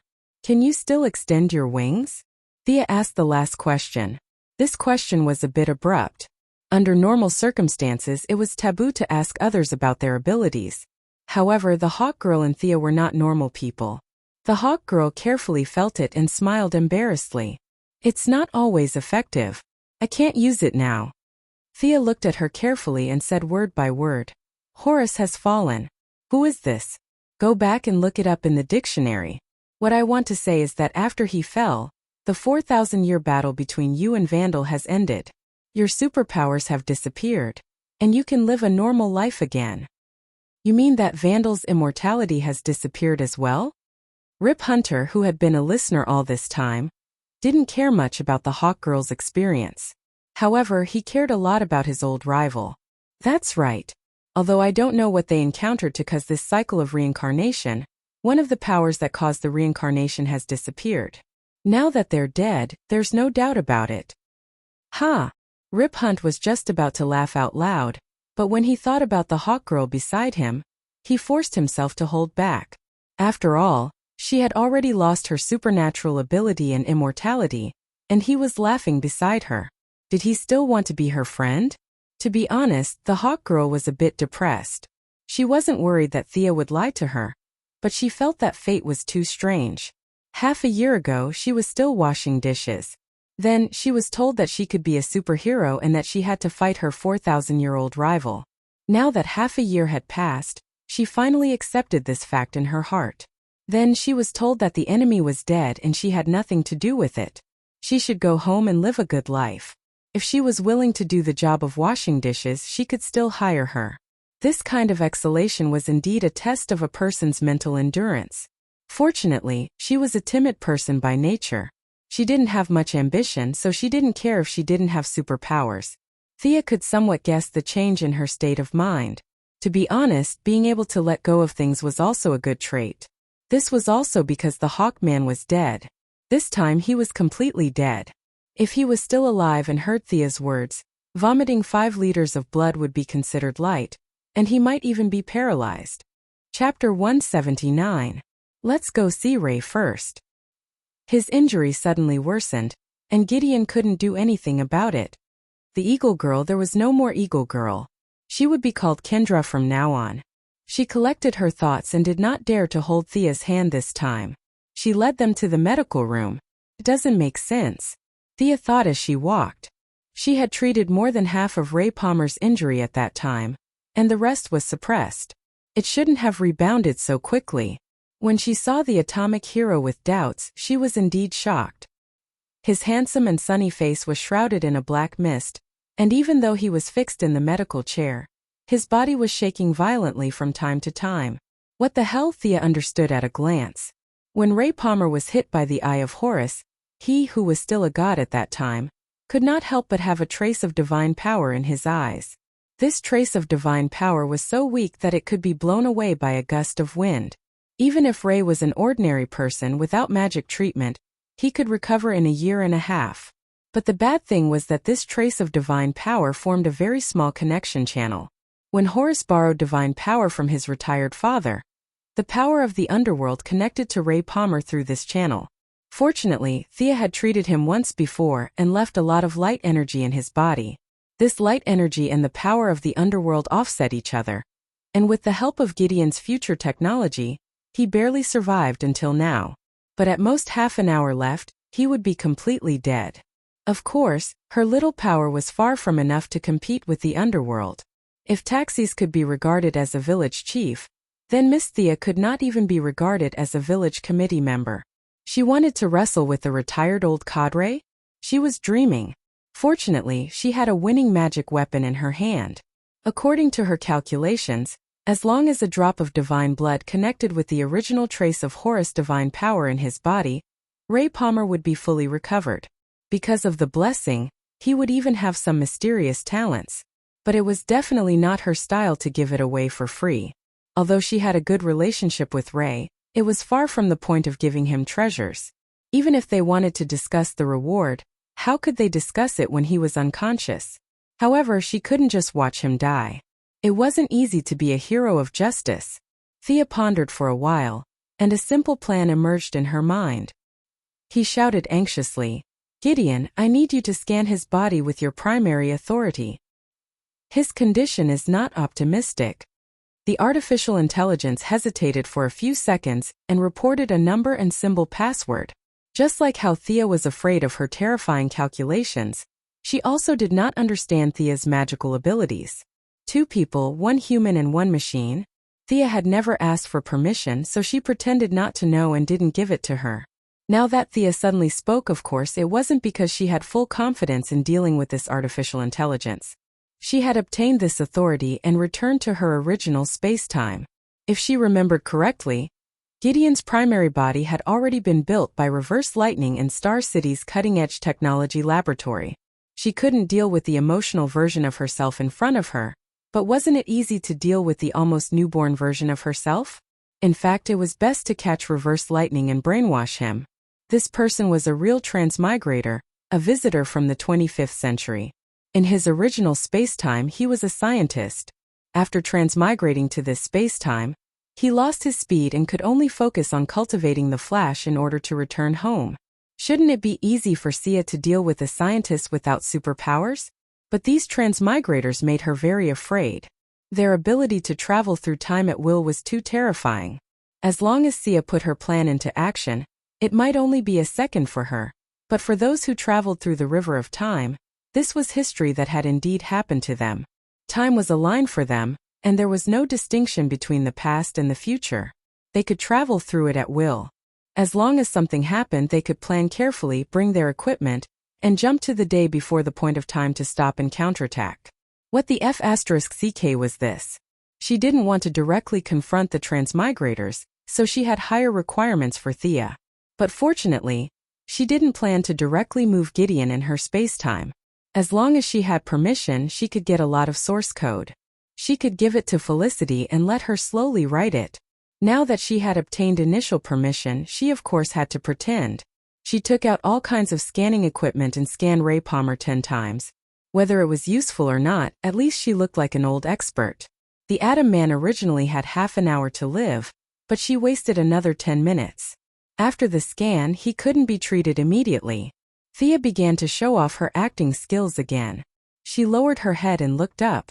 She walked in circles around his hospital bed and sent a golden light into his body from time to time. After observing his reaction, she shook her head and sighed. Her behavior scared Kendra. She was just an ordinary person now. Even if she was saved, it was hard to say if the Atom Man would still like her. She was now waiting for Sia's diagnosis report anxiously. During this time, the other people on the spaceship also came to the infirmary. The Atom Man was really popular. Even the villainous duo showed some concern for him. Sia looked around from the corner of her eyes. Since everyone was here, it was about time for us to start. It was convenient and fast to drink directly from the bottle. It took 3 seconds and the person could run and jump in 10 seconds. But if it was obtained easily, it didn't show how precious it was. The reason why Buddha wanted Tang Sanzang to go all the way to get the scriptures was also because of the process. Thea naturally wouldn't be so unwise to make the scene bigger. If the Atom Man woke up in front of everyone, he would owe her a big favor. Although she didn't use the technology of the Atom suit, she could use it as a reference. She pointed a finger at his forehead and used her own light magic to suppress the dark power of the underworld. "Untie him, quick!" Thea ordered several onlookers anxiously. They hurriedly untied the Atom Man, who was tied up like a dead pig, and laid him flat on the ground according to Thea's instructions. Then, under Rip Hunt's gloomy expression, she began to draw formations. Seeing her drawing formations all over such a high-tech ship, the old captain almost indulged her. "I can't stop you, so just draw whatever you want." The effect of the magic circle this time must be real. Thea didn't want to leave any loopholes. Gideon's database was as vast as the sea, and his computing speed couldn't be measured by quantitative units. It was really hard to say whether she could solve the mystery of magic by relying on technological means. Thea prepared a regeneration spell. The name sounded like a common spell, but it was actually very effective. Even if the body was cut in half, as long as the person didn't die at that time, the body could slowly recover. At the same time, this magic circle could also be used by Captain Lung next time. Of course, the premise was that he could afford it. His freeze gun claimed to be able to freeze the Flash, and the temperature was close to absolute zero. This was very good and very valuable for research. Chapter 180. Under Rip Hunter's resentful eyes, Thea put Ray Palmer in the middle of the magic circle and began a new round of casting. The familiar action and the familiar bright light once again lit up the spaceship full of technological feeling. Although it looked bright, it was actually not very useful. The dark magic was constantly destroying the body, and Thea's resurrection was desperately repairing it. In the end, the victim would be the unlucky one. Of course, Ray had already fainted, which was good news for him. After wasting another 5 minutes, Thea wiped the sweat from her forehead. Maintaining the output of magic was also a technical job. Her magic was still increasing, but her control was still poor. She was afraid that she would use too much power and kill the Atom Man. After all, he was a very funny guy, and it would be a pity if he died. Finally, it was the last step. Divine blood. With a pained expression, Sia took out a metal box from her backpack. It was tightly wrapped with 3 layers inside and 3 layers outside. It was airtight. Of course, she would not take it all out. Americans also knew that the rarer something was, the more valuable it was. She took out a dark blue bottle with a drop of golden blood in it. This was one of the first few drops. The blood that came out of the eye socket in the last shocking blow was much darker than this drop. She planned to keep it for her own use. This drop had less energy, which was just right for the Atom Man. Holding the bottle up to the window, Thea pretended to be melancholy. From time to time she shook her head, nodded, gritted her teeth and frowned. She thought to herself that there should be a supporting actor in this group. She should not let herself maintain this expression for too long. Kendra still had a lot of feelings for the Atom Man watching Thea's performance. She thought that she was in a big trouble. She asked, "Miss Thea, what's that in your hand?" "Alas, I've exhausted all my means. Maybe I can only try with this." Thea's expression was full of helplessness and reluctance, but there was also a trace of determination. "What's this?" Because of the fusion, the chubby old man was very sensitive to high-energy reactions. He had already noticed that the thing in Thea's hand had amazing energy. "God's blood." Thea didn't explain further because there was no need to. It was better to let their imaginations run wild. Hiss! Several of them let out an unintelligible sound at the same time. When they arrived at the scene, the Dragon Queen had already taken away all the spoils of war. Not even a strand of hair was left behind. In their minds, it was Thea's cosmic explosion that drove the god away. After that, the god went back to wherever he came from. They never thought that he could leave behind something as high-end as blood. "We should take it." The first thing that came to Fat Old Man's mind was to take it for testing, mixing it with water, diluting it, and making a few tons of it. In the future, the entire human race would drink a bag of it every morning and night. By then, it would not be a dream for humans to go to Mars and rush out of the solar system. At the same time, he had already thought of how to persuade Thea to contribute. Something like dedication, freedom and democracy, and sacrificing one's family for the greater good. But at the thought that this drop of blood could save Ray Palmer's life, he instantly hesitated. Should he save him first or keep it for analysis to help all of humanity? This made the fat old man, who had always lacked decisiveness, break out in cold sweat. Several heroes on the side of justice had the same thought as him. They could not help but think about what they would do if they encountered such a situation. Thea looked at their expressions out of the corner of her eye. It was about time. If she waited any longer, Atom Hero would be dead. Gathering a small amount of magic on her little finger, she gently made a cut on his artery and stuck the blood on the wound. The drop of blood seemed to be attracted by something and entered his body along the artery. For people on the side of magic, this kind of blood absorption required a lot of preparatory work before it could be fully effective. But now there was not enough time. Atom Hero was a proper representative of science and technology. He would not believe you if you told him about the 4 elements. Fortunately, there was a trace of the divine power of the Eye of Horus in his body, which could guide the absorption. As for drinking it directly, it was even more nonsense. It was not a drink. The absorption capacity of the human stomach was far from enough to absorb such a large amount of energy. Entering the blood circulation was the best choice of all the bad choices. When this drop of divine blood entered the body, the reaction was extremely fast. Atom Hero, who was an ordinary person, was directly given such a powerful tonic as divine blood. Even if he trained to the level of Oliver, it would be useless. His consciousness was instantly defeated.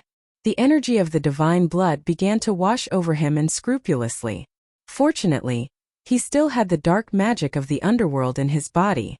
The divine blood automatically found these dark energies, and the two sides began to fight fiercely in his body.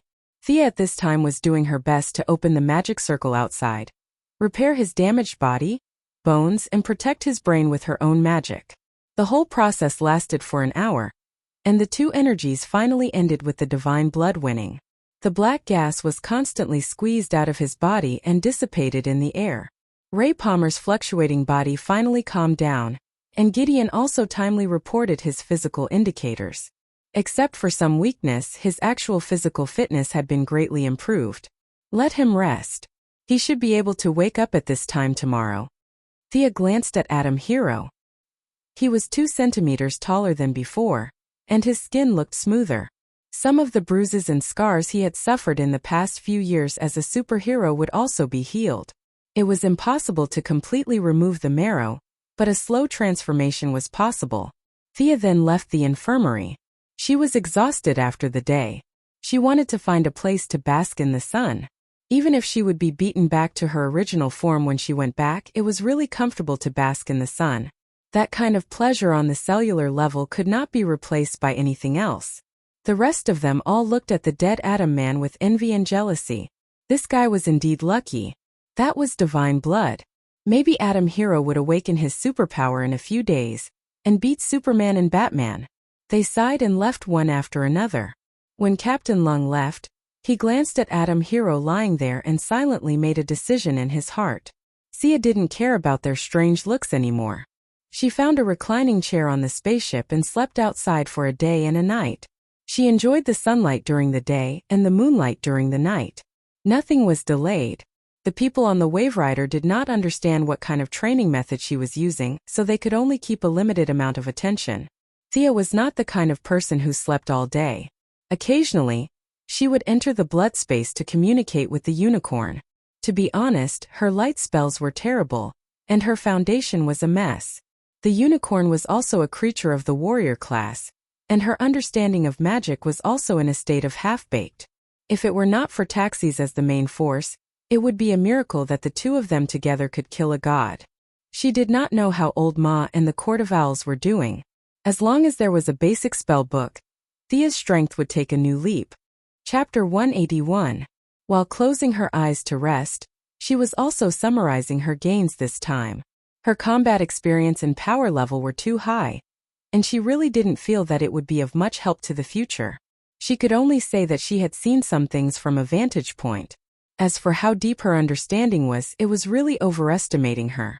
After all, she herself was rapidly improving, and her foundation was not stable.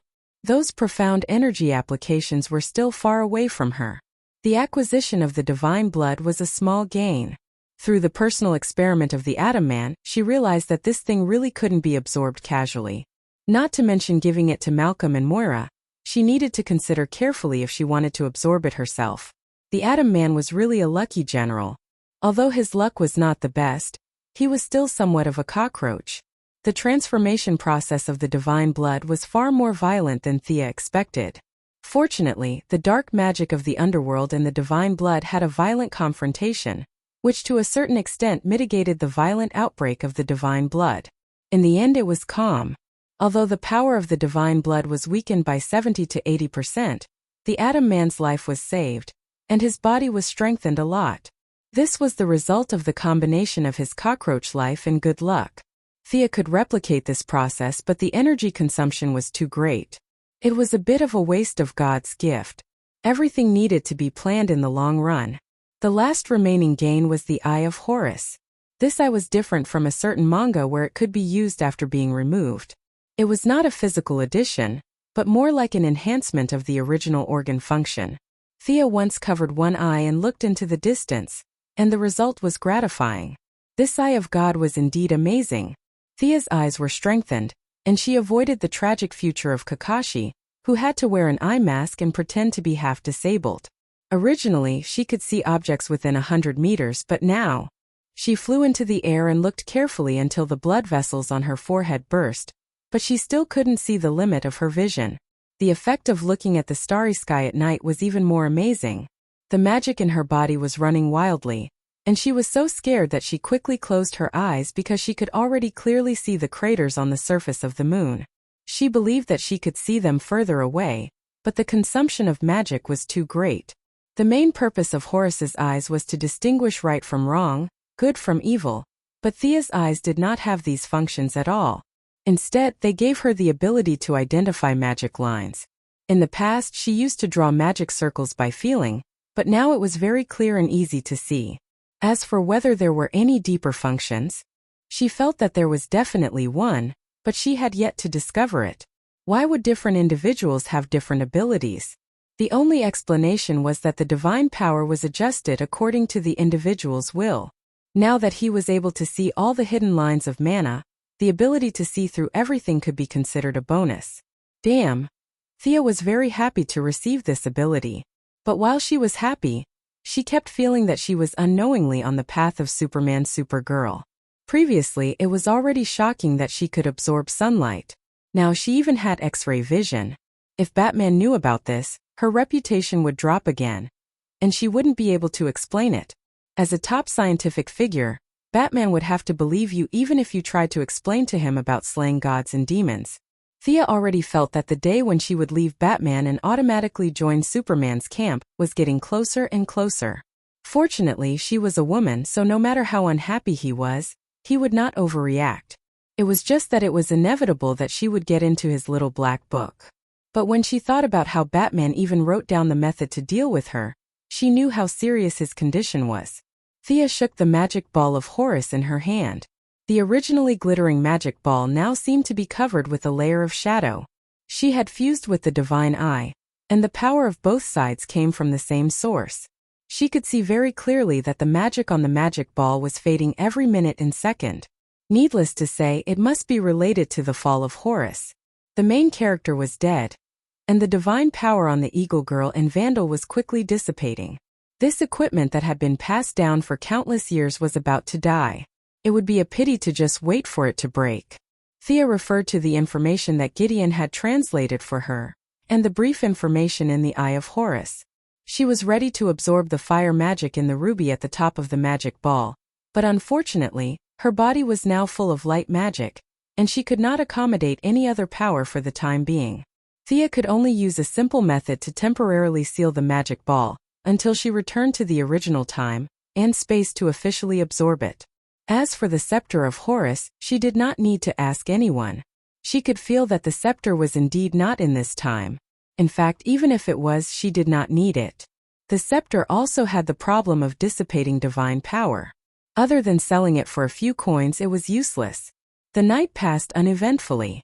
The next morning, Sia joined them for breakfast.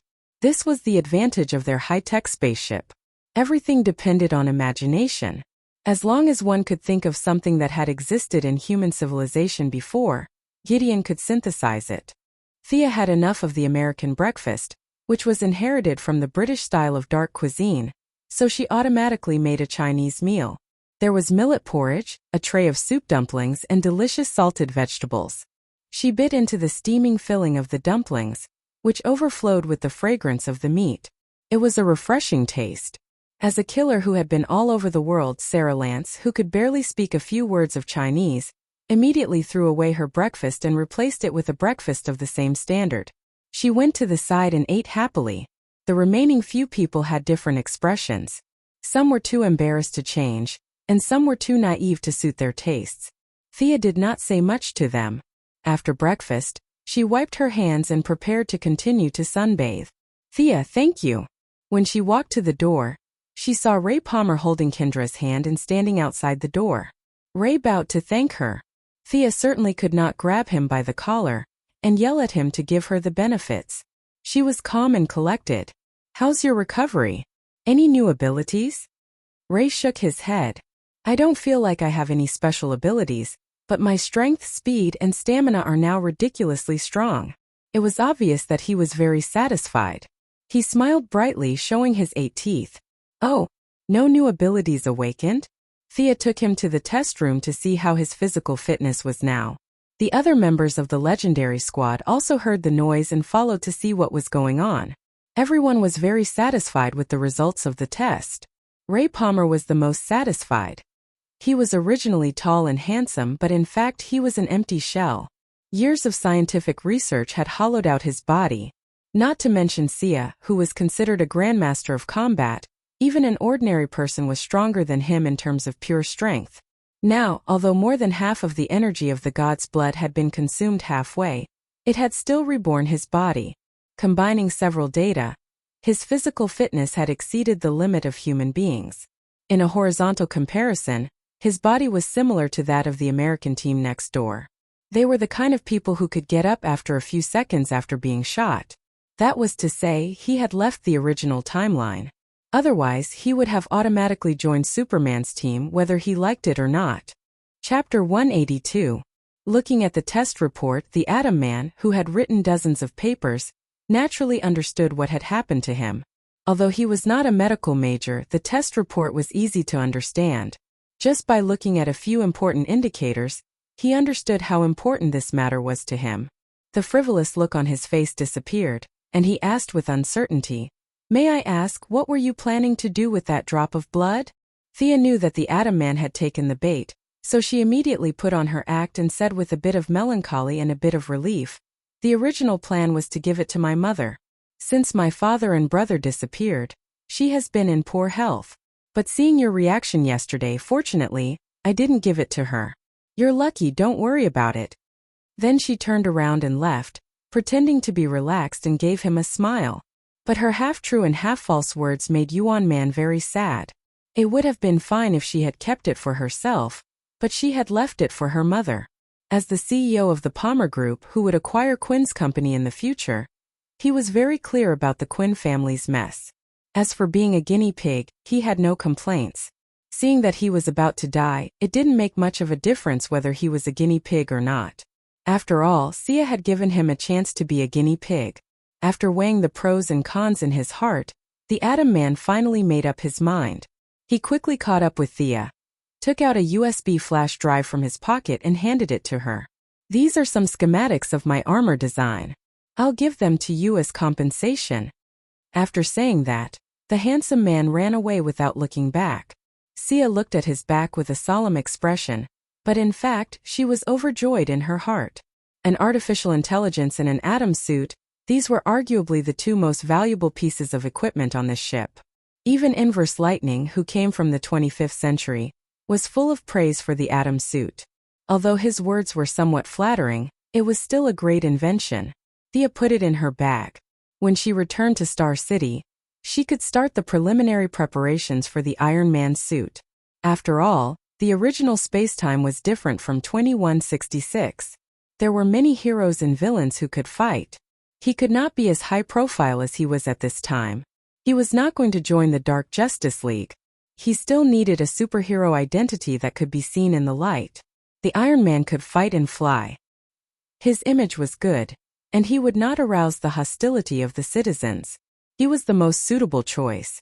Before she could think further, another human-shaped gift bag came to her. Captain Lung Han is a straightforward person. He doesn't need Thea's performance.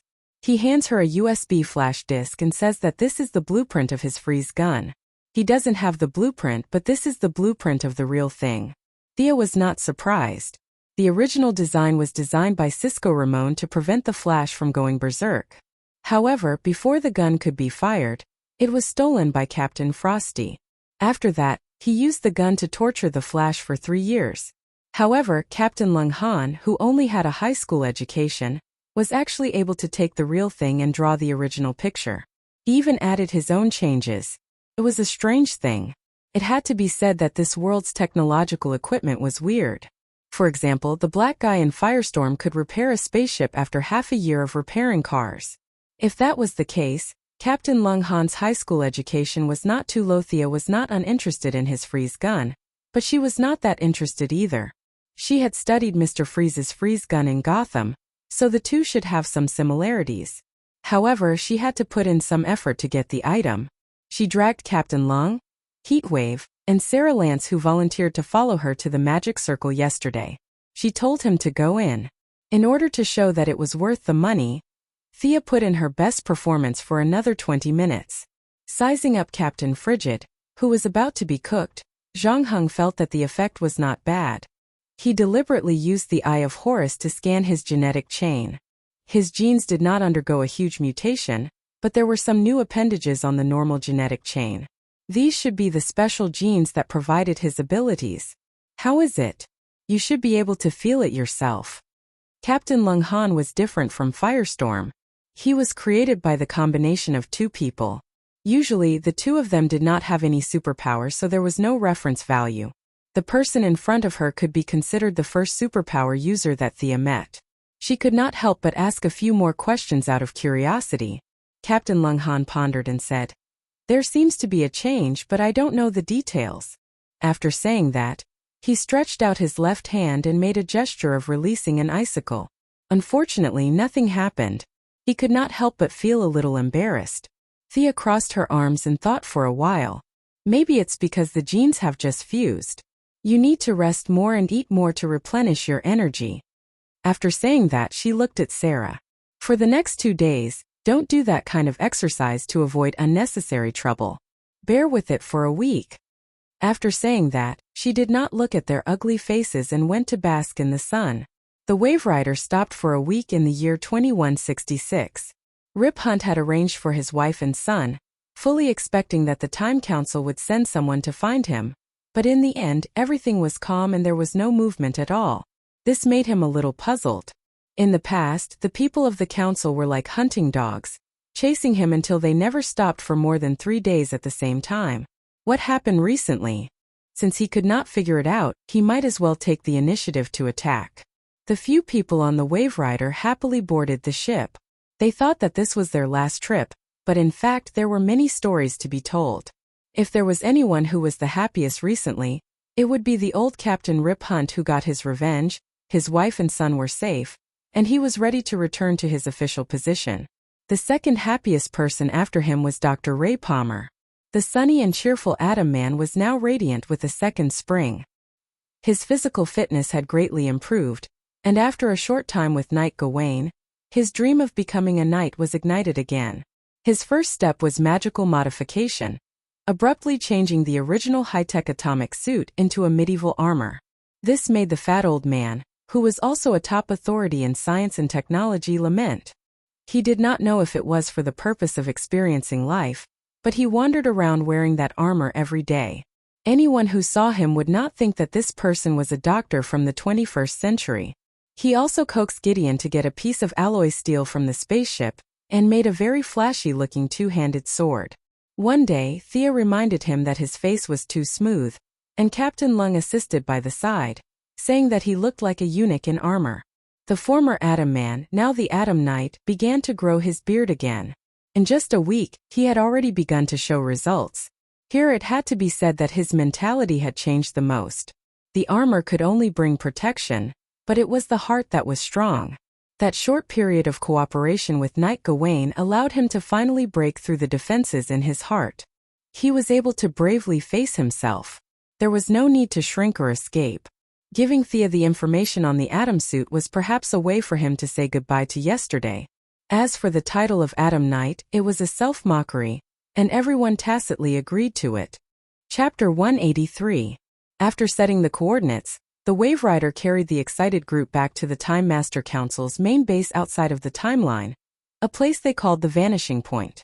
Rip Hunt was full of anticipation as he dragged Vandal to meet his former employer, the Time Master Council.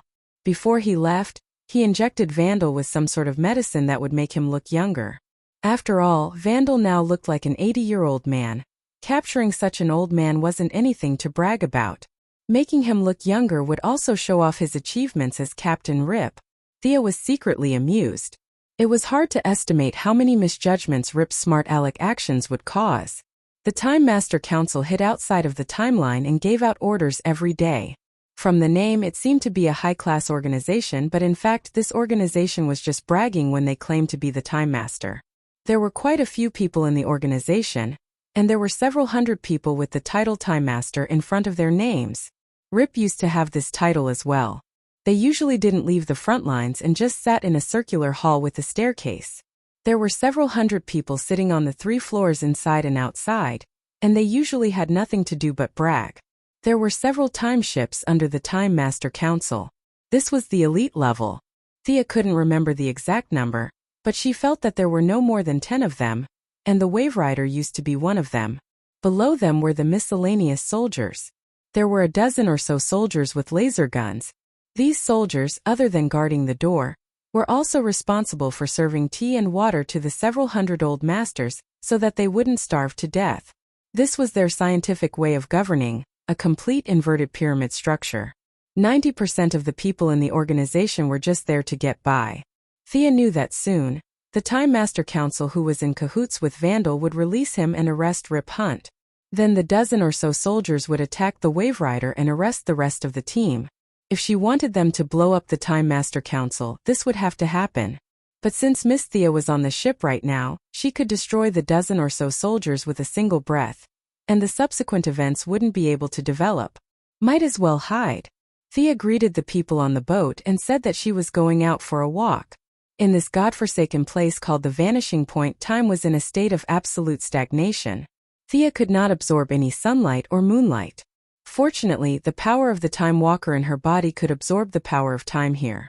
Although it was weak and Thea did not know what to do with it, it would be a waste not to take advantage of it. She walked out of the spaceship slowly. Now that her magic power had reached an extremely high level, she didn't need to cast any spells. Her body automatically became invisible, and she walked into this strange base under everyone's gaze. The color is so bad. It's better to blow up this place. After circling the place twice, she had already strolled around the place. The color of the place was extremely boring. It was either white or gray. However, it was her nature to like brighter colors. No matter how she looked at it, it was not pleasing to the eye. Thea searched around for a long time but still couldn't find the computer that claimed to be able to calculate the past and future.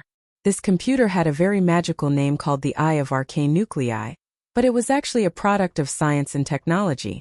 Just as she was wondering if she should find a leader to brainwash and ask about the computer, suddenly, a few people walked over from afar. Rip Hunt? Who was that repulsive old man walking in front of him? Who cares who he is? From the looks of it, he was a typical villain showing off. Not only would he not kill the protagonist, he would also show off his pride, then wait for the hero to counterattack. It seemed that the plot had begun. Thea followed with large strides.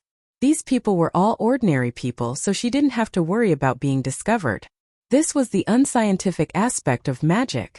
After following these people around for a while, they finally stopped in front of a large door.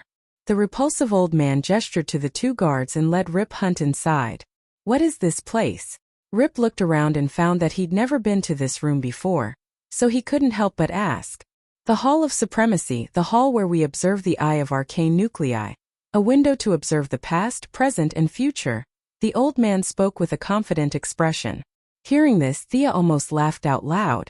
A bunch of normal people talking about the past, present, and future without shame. This was a topic that even a god wouldn't talk about. Who do you think you are? The old man called Deruth blabbered on and on until Rip Hunt's face turned ashen. Satisfied, he had the guards escort him back to his cell, preparing to pull him out to show off the next time he was in a bad mood. Just as he was grinning sinisterly, Thea withdrew from her invisible state. Under his shocked gaze, she used a single hint technique and he lost consciousness. It took her 3 days to deal with the two leaders of the Owl Court, but now she was able to instantly control this level 1 guy with 0 magic resistance. This was a world of difference. Thea couldn't help but sigh in amazement. What an intoxicating power.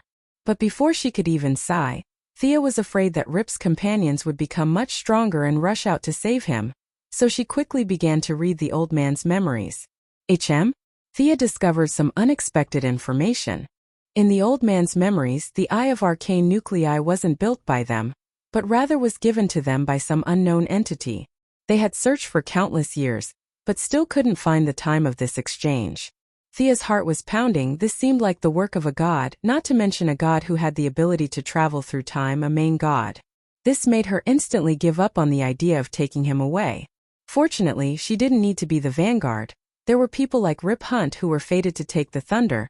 She had something more important to do. And that was to join them.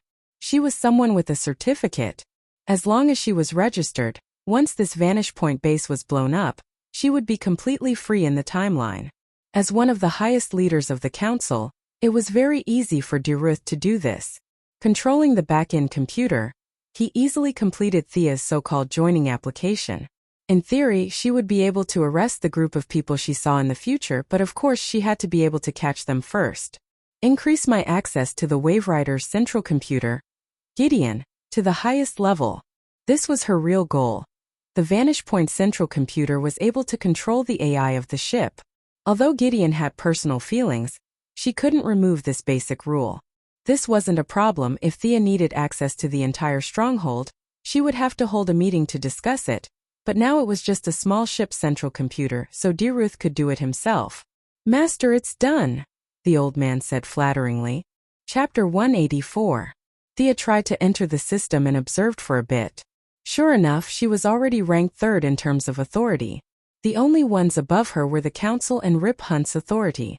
In fact, Gideon most likely had a hidden highest authority, but she didn't need to completely control her. As long as she had the authority, it was enough to control the mindless AI in her own timeline. She quickly entered Gideon's historical records and began to search. 2100 2050 2008. Here it is. She finally found her initial login password in 2005. This should be the original password set by Reverse Lightning. As long as she had this, she would be halfway to obtaining the AI that she needed the most. Very good. Thea praised. Bring me your laser gun. Thea had always regretted that the Time Wanderer had destroyed her skateboard and blown her gun to smithereens. Now she had to get back at him. The laser gun was quickly obtained. The bad old man always carried one with him. Thea waved her hand. You're no longer of any use. Tell this lackey to do whatever he wants. She looked at the gun again and again. The firing mechanism was no different from a traditional gun, but the energy block was something she had never seen before. It was blue, had no radiation, and didn't show any absorption reaction. It shouldn't be in the category of natural light. She put it in her bag and prepared to study it when she had time. As for the Eye of Arcane Nuclei, it was actually a computer that used supernovas as its energy source. She had only observed it from a distance and had no clue. The knowledge contained in it was far beyond her comprehension. The Time Council had obtained it for countless years but still couldn't understand it. She didn't have the confidence to understand it with just a few glances. She would go back to her hometown and build it herself, so it was safest to have Rip Hunt blow it up. Time passed quickly. Suddenly, Thea felt that the psychic power she released was missing. Did that mean the bad old man was killed? She cast invisibility on herself again, sensed her surroundings, and ran in the direction of the gunshots. Hurry, we have to hurry to the Eye of Arcane Nuclei. Rip Hunt's expression was currently extremely ugly. He didn't think that all of this had been planned by the board of directors.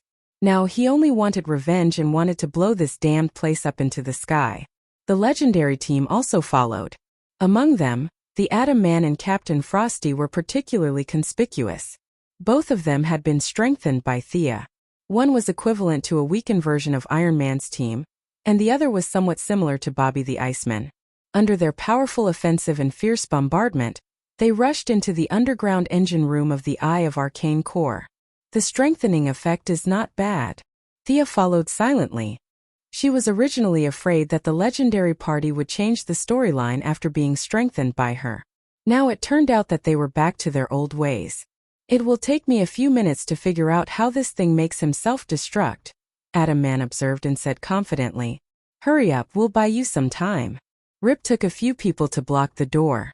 Outside the door, soldiers with laser weapons had already rushed in.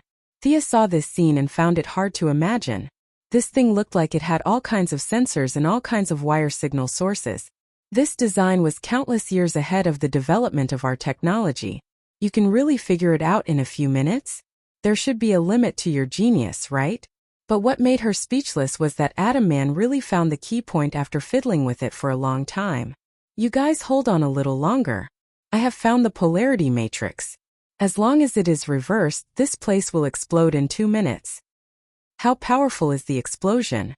Heatwave from the giant head asked. Atom Man pondered for a few seconds. On a scale of 1 to 10, it is 10 to the 100th power. Thea saw this scene and wanted to laugh. Heatwave was still trying to figure out what 10 to the 100th power was. Although the legendary team tried their best to stop them, the army of the council, which was actually a dozen guards, still came in with laser weapons. Only then did Thea realize that these soldiers were surprisingly strong, on the same level as the Time Walker she dealt with before. This was interesting. The leaders at the top were all weak, but the soldiers at the bottom were all invulnerable. It was a miracle that no one rebelled in this way. Oh! Atom Man exclaimed, which attracted the attention of several people at the same time. What happened? Rip asked as he fired at the soldiers. There seems to be an anti-tampering device here. I have to press it, or it will explode immediately. Ray Palmer sounded a little frustrated, but he still tried to press the switch. You guys go. As the heroes of justice, how could the remaining few people allow him to sacrifice himself in front of them? This scene was even more lively than the original plot. The fat old man withdrew from the Firestorm clone. I am the oldest. You guys are still young. Let me do this job. Let me do it. Let me do it. In the original movie, Captain Lung was willing to sacrifice himself to save everyone for Heatwave. However, with so many heroes at the scene, it was not his turn to be the villain who robbed the ATM. Therefore, he and Heatwave could only watch obediently. Rip Hunter, the neutral guy who pretended to be a righteous person, also shouted a few times, but he did not intend to sacrifice himself. He had saved his wife and son, and you want him to die? You might as well load the file and start over. Sigh, too bad there were too many people here and the plot changed. Sarah was supposed to give Captain Lung a kiss before he died, but now he could not see it. Thea deactivated her invisibility spell and walked out of the dark. Hi. Hello everyone. Miss Thea? Several people greeted her in a mess. Remember, legends never give up. Thea's expression was very serious, but she was actually very happy. These words sounded very powerful coming from her mouth. She walked to Atom Man. I'll do it. There was a burst of exclamations. No. Miss Thea, let me do it. Sia pursed her lips. You guys are just shouting there, you didn't even move your feet. Besides, you guys didn't even let me finish my sentence before shouting blindly. Let me take a look. Ignoring everyone's jaws that had dropped to the ground, she started to look at it. It was actually a very simple device. There was a detonation switch that had to be pressed at all times. As long as there was no pressure on the switch, it would go up and trigger an explosion when it reached a certain point. As long as there is pressure? Thea turned to ask Atom Man, who was sweating but exuding a sense of mission. Yes. Atom Man still had some expectations for her. Although such a sacrifice would be noble and fulfilling, it would be best if she didn't have to die. Thea instantly cast Magician's Hand. When I say 3, 2, 1, let go. 3, 2, 1. The two cooperated well. As soon as Atom Man let go, she pressed on with Magician's Hand. Thea looked carefully for a few seconds and found that there was no problem. She did not talk nonsense with them and told them to hurry up and leave. When they got on the spaceship, everyone was relieved. Thea received another wave of gratitude. When the spaceship flew far away, she got a signal from Rip and deactivated the spell. She had just seen a dark blue explosion from the council base on the display screen when she felt an unknown but incomparably powerful pulling force fiercely dragging her. It happened so suddenly that she had no time to defend herself. In a flash, she was pulled into an unknown space by the huge force. Chapter 185. Wow! Thea only felt that she was being pulled by this great force and instantly broke through the speed of sound, the speed of light, and a lot of other speed units that she could think of. She was surrounded by a light blue halo, and she could only see fragments of countless figures. There were old people, children, burned villages, and tens of thousands of people cheering when rockets were launched into the sky. But when she wanted to take a closer look, there was no time to distinguish. The great force was pulling her too fast. She only felt as if countless years had passed. Just when she finally regained some control of her body, she only felt that the great force suddenly exerted force and threw her out of the void. When she broke through a thin layer of sticky substance, Thea finally saw something familiar. White clouds were floating in the air, changing various shapes from time to time. Thea glanced at them and didn't care anymore, because she found that she was in midair and was falling at an exaggerated speed. Originally, even if she was thrown from the moon with her magic power, she wouldn't be hurt because she could fly. But now, she found that the environment she was in seemed to be covered by a legendary anti-magic domain. She couldn't use any of her magic power, and the fusion state had automatically ended. The original Red Kevlar returned to her body. Although the situation was critical, fortunately, her mind was still flexible. She began to search for her skateboard in the rapid fall. It was indeed convenient to carry the nano version, but it was difficult to find when she really needed it. It was too small. She couldn't find it for a while. She searched her trouser pocket, mobile phone, credit card, and a lot of other things. When she saw land, Thea found a skateboard the size of a cigarette box. She pressed the switch on the side, and it instantly grew bigger. She laid her whole body on it and hurriedly turned on the skateboard's suspension function. Finally, she stopped more than 7,000 meters above the ground. Phew! Thea let out a long breath. She was no longer the naive girl she used to be. She vaguely understood that most likely the explosion of the arcane cores opened a time tunnel, and maybe there was more than one. She was pulled into the time tunnel by the psychic force of the hand of magic, and arrived at this seemingly desolate island in front of her. That's not right. Who has nothing better to do than to set up a large-scale anti-magic domain on a deserted island? This person's condition was too serious. Looking around, all he could see was blue seawater. Using the full power of the Eye of Horus, he could not see any signs of land other than the island beneath his feet. After inspecting his body, he discovered that both the yang mark and the yin mark had been completely sealed, and he couldn't sense his originally shocking magic power. Should I leave or go down first? As Thea was pondering, she noticed that many people had gathered on the island below. A group of people was pointing at her. Thea focused her eyes and looked over. When she saw the appearance of this group of people, her heart skipped a beat. There were more than 100 people standing in the open space below, all of them wearing metal half-body armor, leather skirts that only reached their knees, and short boots that were less than 30 centimeters long. Their arms and thighs were exposed, and they all stared at Thea, who was floating in the sky with a dignified expression. Many of them were even holding spears and bows in their hands. Thea was not afraid of these people who were holding bows and arrows. Although her magic power had disappeared, her technological equipment was still there, and the Eye of Horus was also operating normally. She would not be afraid even if there were twice as many people, let alone 100 or 80 people. Even if she couldn't beat them, she could still kite them. But what made her collapse was that these 100 or so people had bulging chests, and they were all women. Looking at them with sharp eyes, they were all women who were very good at fighting. On the outside of the crowd, there was one woman who stood out the most. Thea was too high to distinguish her exact height, but this woman was obviously taller than the people around her. Her temperament was also very different. Like a sharp sword, she faced everything proudly. As if she felt Thea's gaze, she even waved at her. What the hell, she can see me from so far away. Considering that this tall woman was obviously not of Kryptonian descent, and the surrounding environment and the women who looked very valiant, the name of this anti-magic island was obvious. Paradise Island, the blessed land of the gods, the hometown of Wonder Woman Diana. This tall woman who can see me from 10,000 meters up in the sky can't be Diana, right? Thea decided to go down and ask about the situation.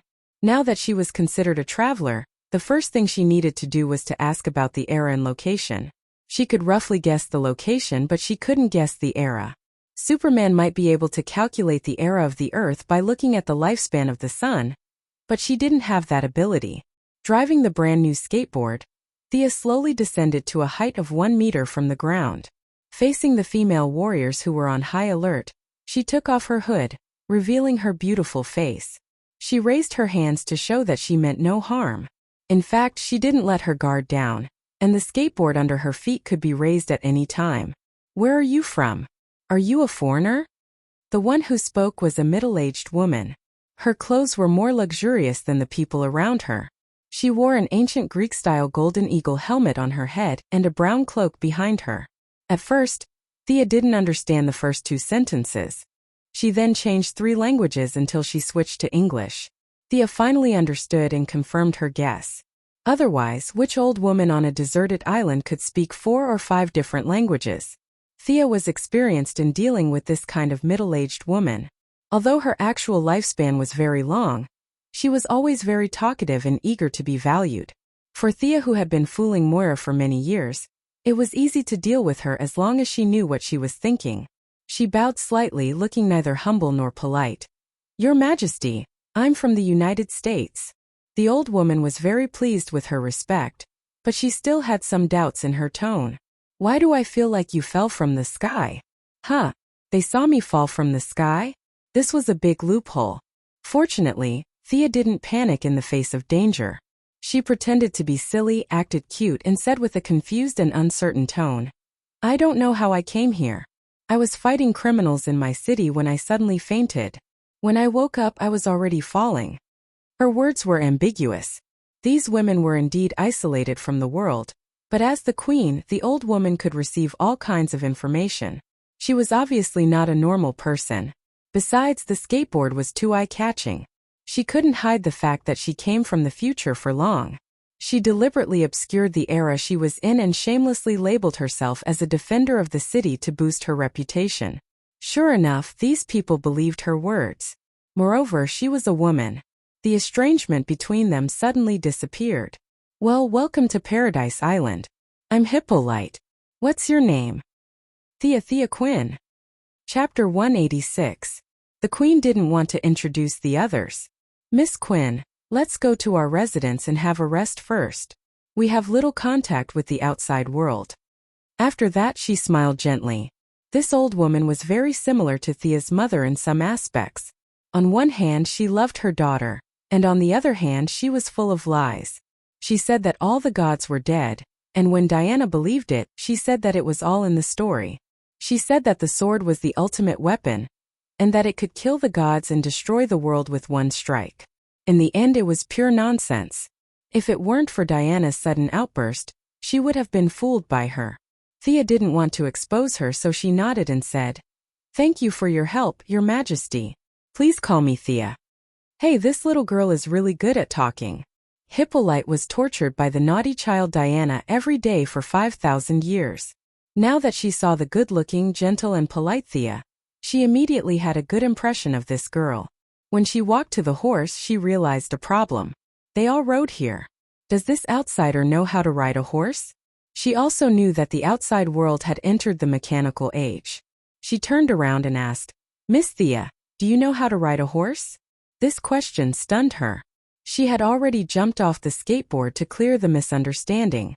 In order to avoid shocking the world, she didn't use the nano device.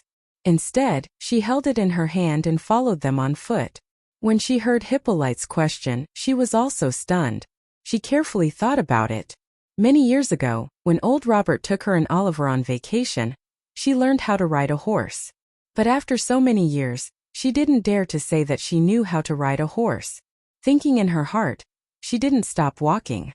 Now her physical fitness was far better than the little girl back then, so it was no problem for her to learn now. But when she walked to a brown horse designated by Hippolyte, she grabbed the reins and jumped on the horse neatly. The horse sent her a very friendly signal. She didn't even need to use the reins to control the direction. With just a thought, she could accelerate and decelerate the horse. This is... Thinking about it again and again, maybe it's because unicorns are their ancestors? Was that why he was so friendly to him? The moment Arthas entered the island, the airspace was sealed. She could not contact Arthas as well. After thinking for a while, she decided that there was no harm in doing so anyway. Thus, she followed the female warriors of Paradise Island into their residential area. Out of the corner of her eye, she glanced at the tall girl who seemed to be Wonder Woman. Their eyes met in the air. Perhaps it was because Thea's eyes were a little aggressive. The young Diana quickly retracted her gaze and looked straight ahead with a serious expression. Thea's a little amused. While casually responding to Hippolyte's seemingly concerned but actually probing questions, she lowers her head to communicate with the horse. The communication was extremely smooth. Thea finally confirmed that this was Paradise Island. Not only the horse she was riding, but the horses of more than 100 people around her were all female. There was not even a single male horse. When she asked them how they reproduce, the signals transmitted by the horses were very vague. It seemed that they did not know how to express themselves. They had the consciousness of reproduction in their nature, but there were indeed no male horses on this island.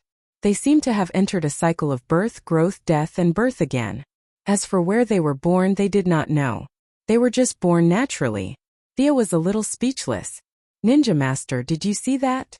You are not even as good as a horse. What are they?" They were repeatedly reborn, just like the Eagle Girl who was just sent back to wash the dishes. The Eagle Girl reincarnated 206 times in 400 years, and the horse's life was short, probably 500 times. How free are these gods? These divine powers were squandered without restraint. They created an island of Amazons, set up an anti-magic domain that would last for an unknown number of years, and gave them immortality. After that, they forgot all about this group of people after a night's sleep. No wonder these gods died. Usually they wasted their divine power blindly, but when they fought, they found that they did not have enough divine power. They were really a group of examples of seeking death. "Miss Thea, have you thought about the next step of the trip?" If not, why don't you stay on our island for a few days? We have gatherings and competitions every day, and there is a bonfire party in the evening. It is very lively. Hippolyte had roughly confirmed that Thea was not a local by constantly beating around the bush. There were no other secrets that needed to be further confirmed. Thea was also very helpless. No matter how good her acting was, there were some things that could not be hidden. This shrewd old woman specifically asked questions that seemed to be common sense, but were actually very tricky.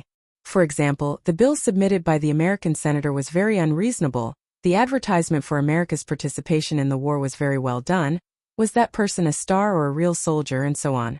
Thea reluctantly confirmed that the current era was not bad. The plot of Wonder Woman had not yet started. It was now March 1918, a few months before the official start. But she did not dare to answer Hippolyte's question. Her history score was average. She might remember the president of 1918, but senators? How could she remember the names of so many senators? As for the war advertisement, she had never even seen it. The only person she knew who was a soldier and a star was Captain America. But that was in World War II or the next universe. The result of her being unable to answer was that it triggered Hippolyte's above words, which seemed gentle, but in fact, it was irresistible. Of course, Thea could run out. At this time, Wonder Woman was not confident or the time was not up. There was no absolute strength to stop her. She could certainly run if she wanted to, but if she ran out, where could she go? How could she go back to the original time and space? Waiting for the Wave Rider to find her was one way, but could they find her? The Eye of Arcane Core was blown up, and Gideon could no longer receive the signal transmitted through the time stream. How could they find her at any point in time? Even if they had the intention, Thea did not have the patience to wait. If she stayed on Paradise Island, the land blessed by the gods, she might be able to find a way back. If she did not leave, what awaited her was definitely the truth lasso.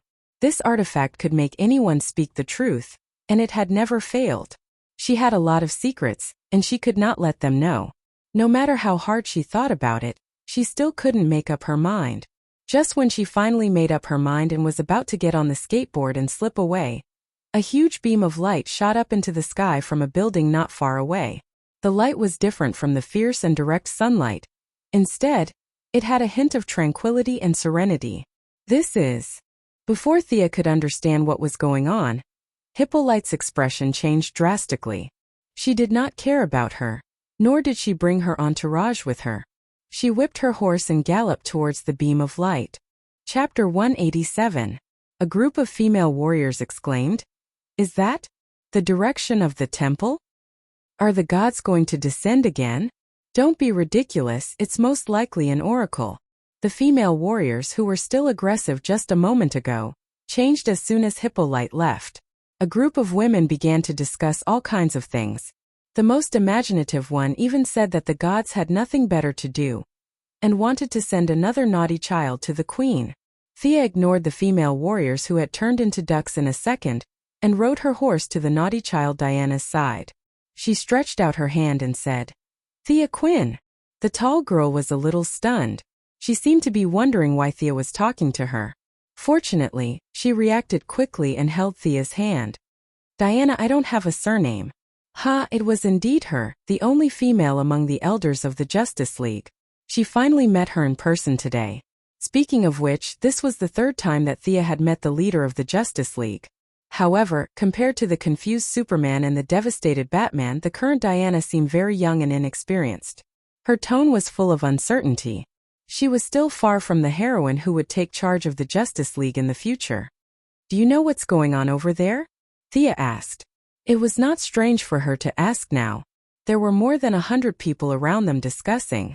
One more person would not make a difference. There was no need to avoid it. The honest Diana did not know that she had nothing to say.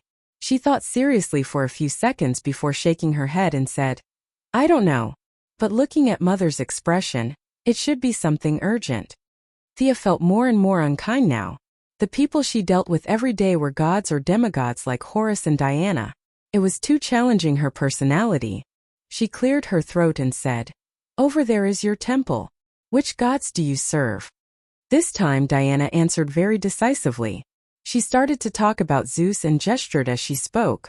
When she talked about the great achievements of a certain god, the worship on her face from the bottom of her heart made Thea feel a little stunned. So beautiful. The sun shone on the side of her face. Her eyelashes were extremely long, and her facial features revealed a kind of classical Greek beauty. The lines of her face were different from the gentleness of later generations. Instead, they were somewhat tough but not disgusting. On the contrary, this kind of strong facial contour reflected her firm character. At this time, she still had long braids. She didn't have the big waves that she would later have, but the freshness of her hair was still intoxicating. Her gaze was like the ocean, calm and deep, as if there was a story behind it. However, if you angered her, you would have to face raging waves. This woman was simply perfect. Thea had seen her fair share of beauties, be it Madame Shiva's aloofness, Catwoman's elegance, or even Felicity's quick-wittedness. All of them paled in comparison. Her looks were a notch above the rest, but that wasn't the main point. Instead, it was the never-ending fighting spirit and uncompromising conviction in her body that elevated her temperament to an almost extreme level. This was the most promising aspect of her as a heroine. At that time, Hercules said, what are you looking at?" Diana was still talking about the story made up by her mother. When she saw Thea staring at her with bright eyes, she couldn't help but stop. Thea knew that she was a little too focused. She was a real demigod and her gaze was too long. It surprised her, so she quickly changed the topic. I'm looking at your eyes. Your eyes can see very far, right?" Diana was a little speechless. She was not stupid. She knew that she shouldn't reveal her secret to Thea, who she had just met. However, she was not as straightforward as Thea, who could make up lies like drinking water. While she was thinking about how to explain, Hippolyte came back on horseback, panting. She was a little confused when she saw the two of them together, but she still said to Diana, "I'll interrupt you for a moment, my dear." Then she turned to Thea and said, "Can you talk with me?" Thea certainly couldn't say no. She obediently followed Hippolyte to a corner. At the same time, she thought to herself, why did this old woman call me? Is she going to do something dirty? She doesn't look like it. Although her body has been trained for a long time, she is far from Diana's oppressive aura. If they really fought, Thea would win. "Are you from another world?" Hippolyte didn't give her too much time to think and asked suddenly. Thea's face changed instantly. She found out so quickly. It was not wrong for her to say that she was from another world, but the word world was too vague. Time, space, and even higher latitudes could be called another world. How much did she know? The dramatic change in Thea's face couldn't be hidden from the queen who had been working in human affairs for 5,000 years. Hippolyte was very satisfied with the result of her test. At this time, she completely let down her guard and said, "It's our temple that sent an oracle to announce your arrival. From now on, you are our distinguished guest." In fact, the oracle was extremely vague and the voice transmission was too weak. Hippolyte combined her various guesses and finally came up with such an answer that was a little far from the truth. Thea scratched her head. It doesn't matter if she is from another world. Maybe their god was afraid that she would say too much and change history, so he gave her a little change? She had to say that because of the power of Horus in the other world, she misjudged the era when the gods were lying at home and eating subsistence. She felt that the gods knew everything and were omnipotent. She carefully tested Hippolyte for a long time, but she didn't get the answer she wanted. She only got the conclusion that the gods had a premonition that she was coming. "Diana, come on, you take Thea for a walk around. I have to go back and prepare for the ceremony." She didn't know how many years had passed since she received the oracle again. Hippolyte was very happy and was a lot nicer to her daughter. She didn't treat Thea as an outsider at all, so she took the army back first. Thea was a little confused. "I haven't said anything yet, and I'm already cleared of suspicion?" Although she didn't understand what the gods had eaten wrong and let her in without asking, it was a good thing that she didn't have to escape at night. She began to run around the island with Diana. At first, Diana was afraid that her riding skills were not good enough, so she slowed down. But after running for a while, she found that she was almost one with the horse. There were only a few people on the island who could match her riding skills. Thea was competitive and said that she wanted to compete with her riding skills. She could feel the emotions of the horse from time to time. She only felt that the horse was as if it had taken stimulants. and it was always transmitting signals like it was very happy and comfortable.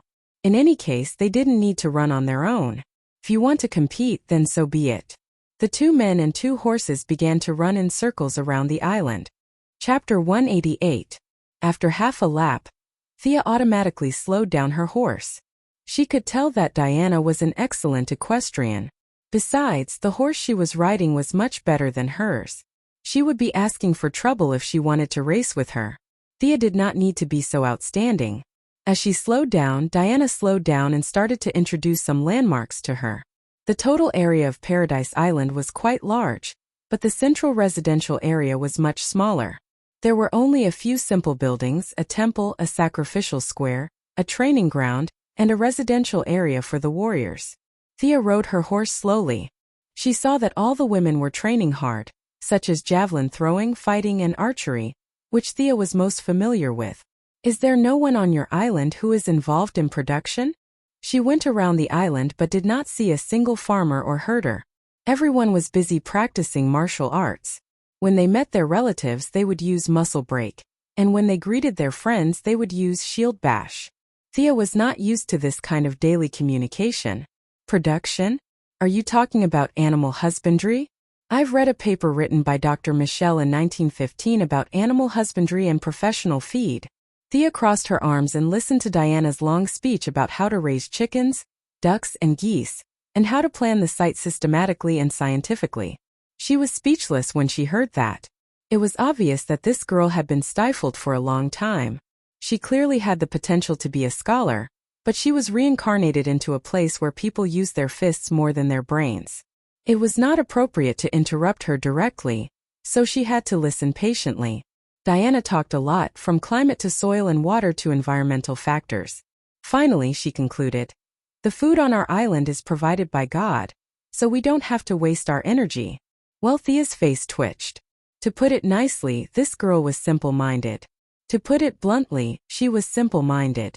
She looked curvy, but her mental age was still too young. No wonder she was charmed by Steve Trevor. Yes, a beautiful girl was charmed by a man because she had never seen a man before. Thea had seen Steve Trevor's photo in the original Spacetime. It was likely that he had some fortuitous encounter on Paradise Island. Almost 100 years had passed, and he still looked like a middle-aged man with a serious expression. He was still a distance away from being handsome. At least, Thea felt that he was far less handsome than Tommy and Oliver. As the leader of the Heaven's Eye Society, there were many people who attacked him openly and secretly. For example, Amanda Waller and Lila Michaels, who had already signed a treaty of friendship with Thea and were considered quasi-allies, would badmouth him for no reason, saying that he was dictatorial, undemocratic, and so on.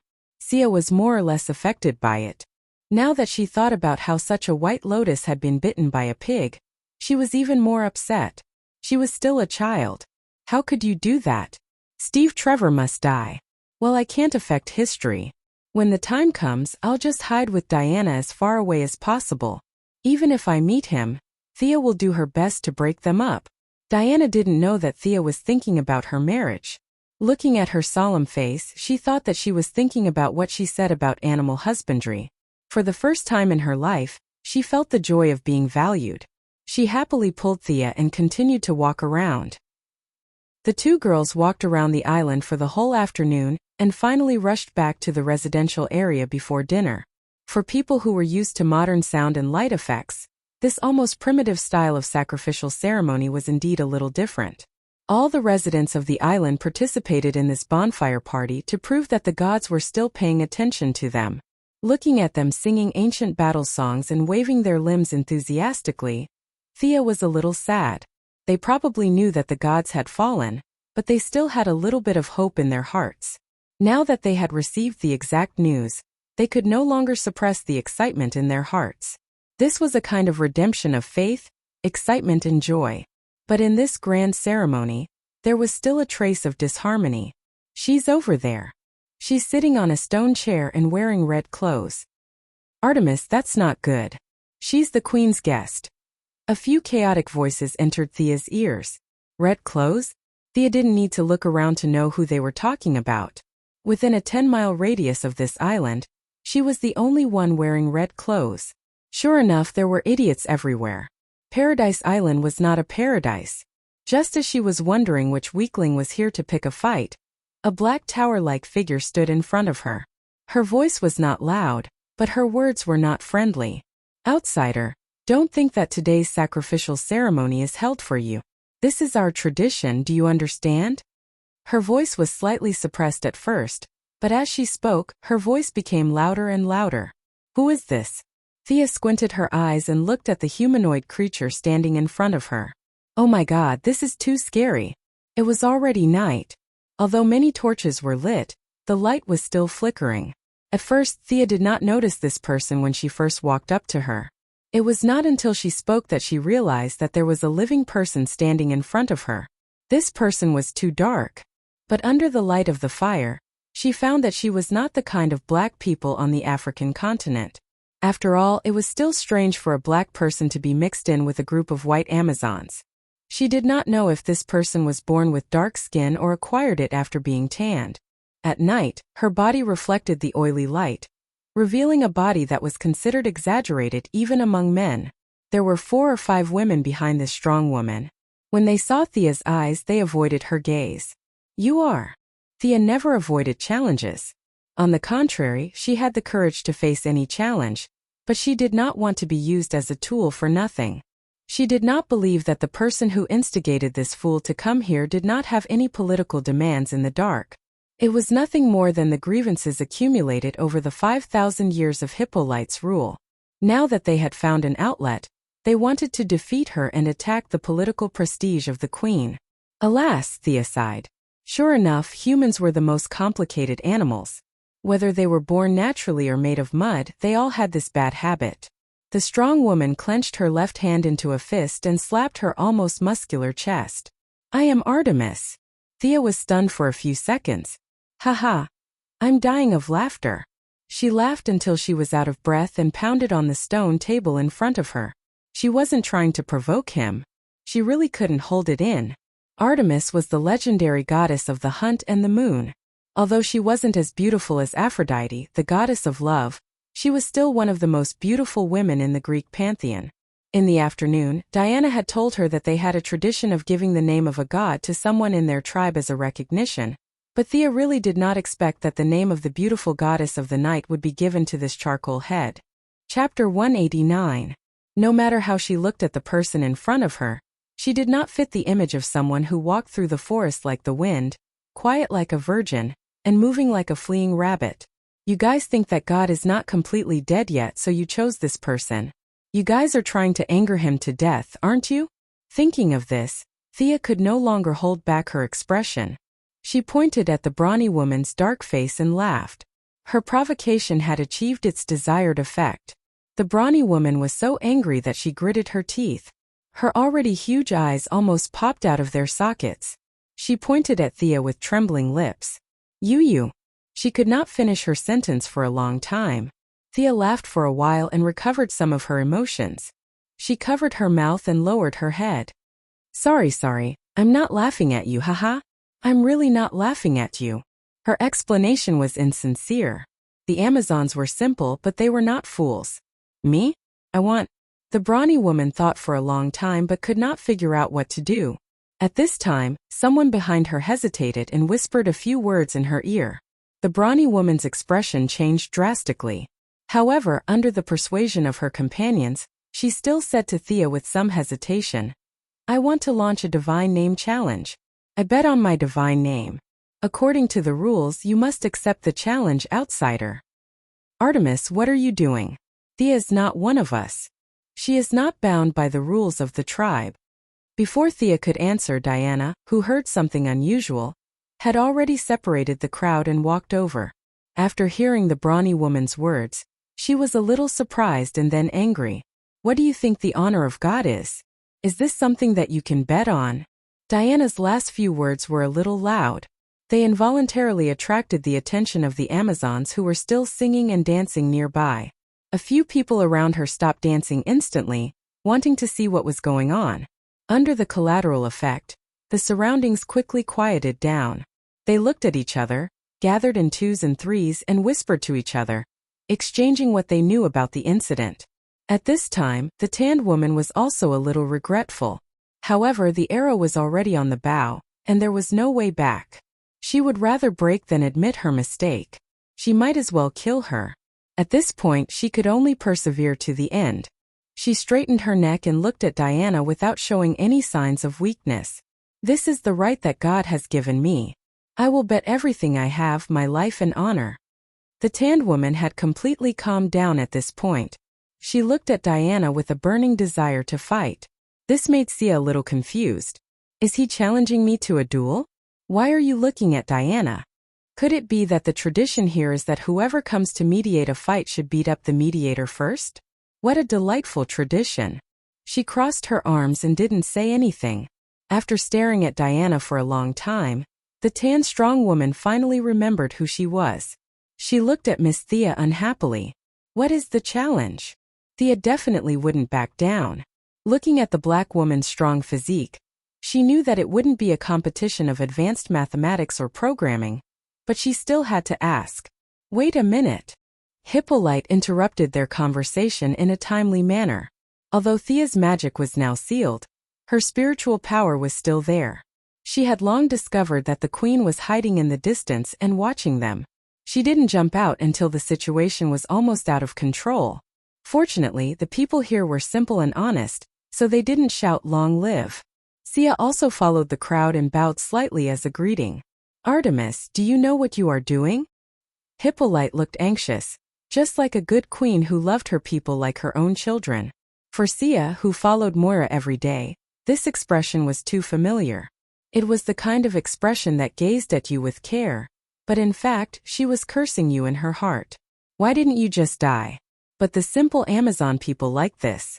The tanned strong woman knelt on one knee and shouted with all the strength in her chest. I know, I am willing to bear everything. If I fail, I will leave my home and go to the outside world to wait for death. Her words were resolute and unwavering, which made Thea, who was originally watching the fun, a little moved. Hippolyte's eyes showed a hint of joy, but she quickly put on the expression of a loving mother and hugged the tanned strong woman who was kneeling. Why are you doing this? Are they instigating you? She looked at the people behind her and secretly remembered their names. The queen with excellent political skills needed to pull out the radish and bring out the mud. She didn't care about a brainless black woman. But the tanned strong woman was not as cunning as her. She had already forgotten that she was instigated to make trouble. She insisted that it was her idea, and no one instigated her. Well, then I can only bless you, my child. May the lightning of the Heavenly Father always illuminate your road ahead. Hippolyte showed off her acting skills and gained a lot of support. She then turned to ask Thea.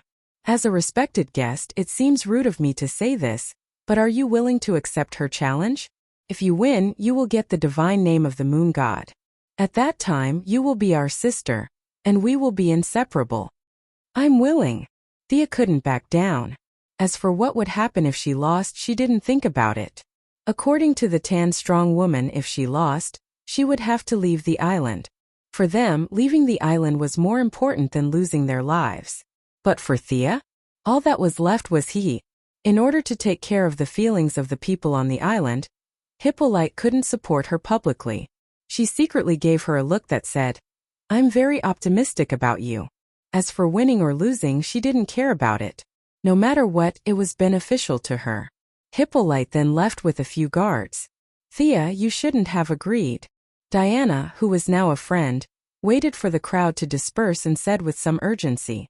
This simple child didn't know the intricate relationship behind this. She just saw the upcoming duel. Speaking of the duel, Thea remembered. Damn it. These people didn't tell her how she was going to challenge them. Fortunately, there was someone in front of her who understood. That tanned strong woman just now. Thea pointed at the tanned strong woman who had already walked away. What is she going to challenge? Diana's small mouth opened slightly. She was a little surprised. You don't know? You accepted the challenge without knowing? Thea looked at her speechlessly. How would I know? No one told me. Is it in the arena over there? When Thea came, she saw the circular arena full of ancient Roman style. She didn't know if it was originally there or built later, but it looked very imposing. No, you are going to accept the divine name of the moon god. The time and the method of the duel are not set. These are all things that the elders of the moon god's priestly group need to ask for the oracle. Diana carefully explained to her.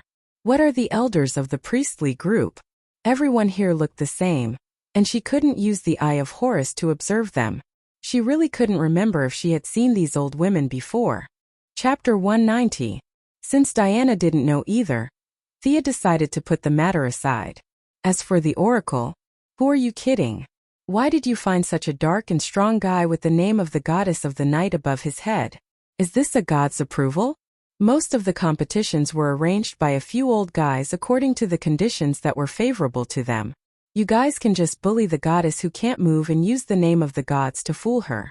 Sia had an expression as if she had already seen through it. She pulled Diana, who was still thinking about the challenges, back to the temporary residence.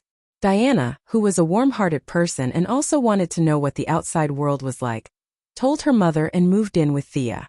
Thea was organizing her equipment. She didn't have many things with her, and only a few items with magic attributes could be put into the tattoo space. She wrapped the USB flash drive given by Captain Frosty with magic and sent it into the tattoo space. Now the tattoo space was completely sealed, and she didn't know what was going on inside. The Kevlar on her body had automatically appeared after the fusion was removed.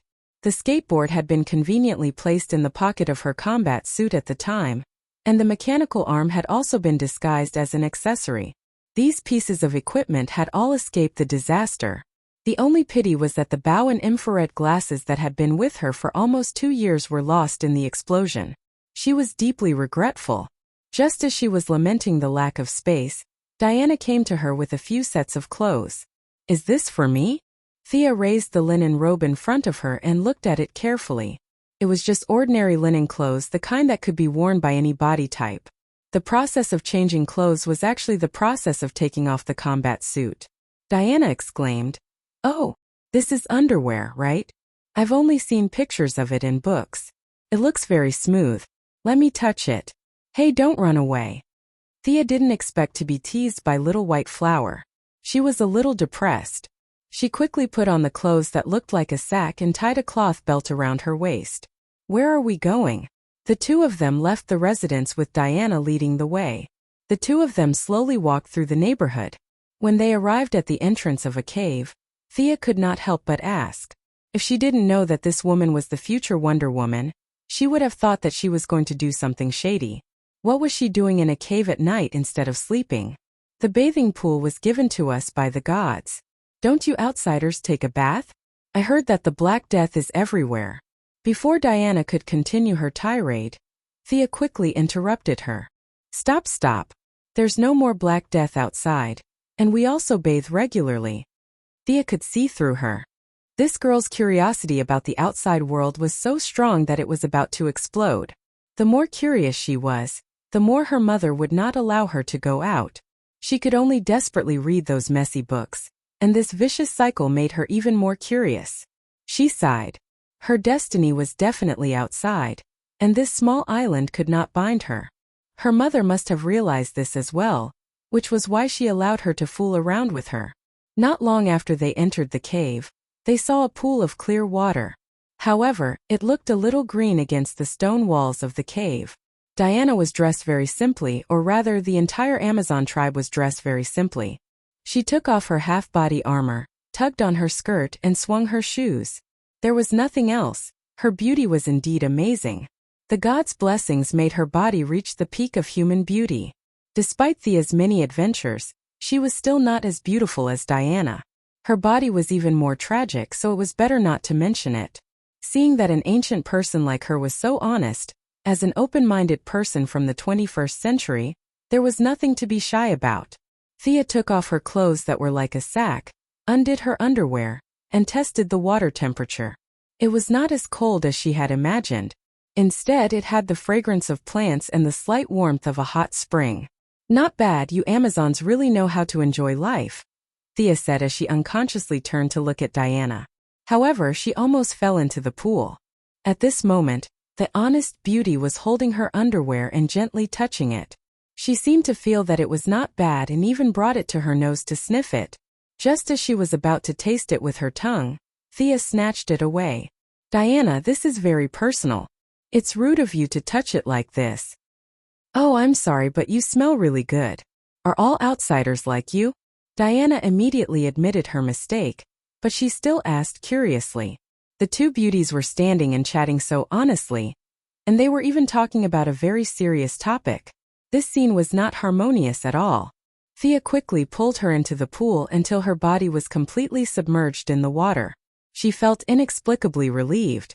As for her so-called good smell, although it was a little shameful, Thea had already noticed it. Her good relatives had not visited for a while. Whether she admitted it or not, as she absorbed more and more light, she was getting further and further away from being a pure earthling. In the end, she was not sure whether she would become a divine creature or a new species. I'm a hero. How can everyone be like me? Thea was very proud of this. If all the people on Earth were at her level, the world would have been in chaos. Who knew whether the Kryptonians or the Earthlings would invade each other? Hey, what are you doing? Thea was about to take advantage of the fact that she did not know anything to boast, but before she could finish, she felt that she was very close to her. Thea looked serious and her nose twitched slightly. You are indeed not an ordinary person. Your smell is far beyond what is recorded in the books. Are you also a child of God? Diana was getting more and more curious about this guy who had fallen from the sky. She and the girls on the island had lived for thousands of years, but except for a few people, she did not have a good relationship with the rest of them. Of course, it was partly because of Hippolyte's protection, but also because she did not fit in with the group. She had tried to improve her relationship with them, but the smell of those people made her naturally unable to get close to them. For a long time, she even thought that she was an alien living alone in the world. A pitiful worm that no one understood and sympathized with. Now that she had met Miss Thea, who was originally not in the timeline, she seemed to have found her own kind in an instant. And Thea's sunshine and tranquility unconsciously attracted her. This was not an attraction in temperament or appearance, but it was a kind of touch in the deepest part of her soul. In fact, she did not understand it, but it was a mutual attraction of divinity. A child of God. Thea was a little surprised. If Malcolm heard this, he would be happy to be called a god by a demigod. Unfortunately, this was just a beautiful misunderstanding. Thea turned slightly to let her see her unicorn tattoo. This is my bloodline mark. My ability comes from this. Chapter 191. It's true that I've never seen such power before, but it feels very comfortable. Diana unconsciously reached out to touch Thea's shoulder. She didn't know if it was because it felt particularly good, but her fingers were full of artistic aura. They didn't become thick because of holding swords for a long time. A few of her fingers were neither fat nor thin, and when she touched Thea's smooth back, it made her feel strange. That, Her Majesty is your mother? What about your father? Thea was trembling from the touch. In order to divert Diana's attention, she asked the obvious. Sure enough, Diana's thoughts were diverted. She was a little depressed. She reached out and fiddled with the water in the pool. My mother said that my father is Zeus, the king of the gods, but I've never seen him. He probably doesn't care about me. Thea couldn't agree with this point. Doesn't care about you? He can give you such great power, directly raise you to the maximum level, and give you a full set of epic equipment. Compared to her, she was a beggar. This kind of God's second generation was even more enviable than Superman.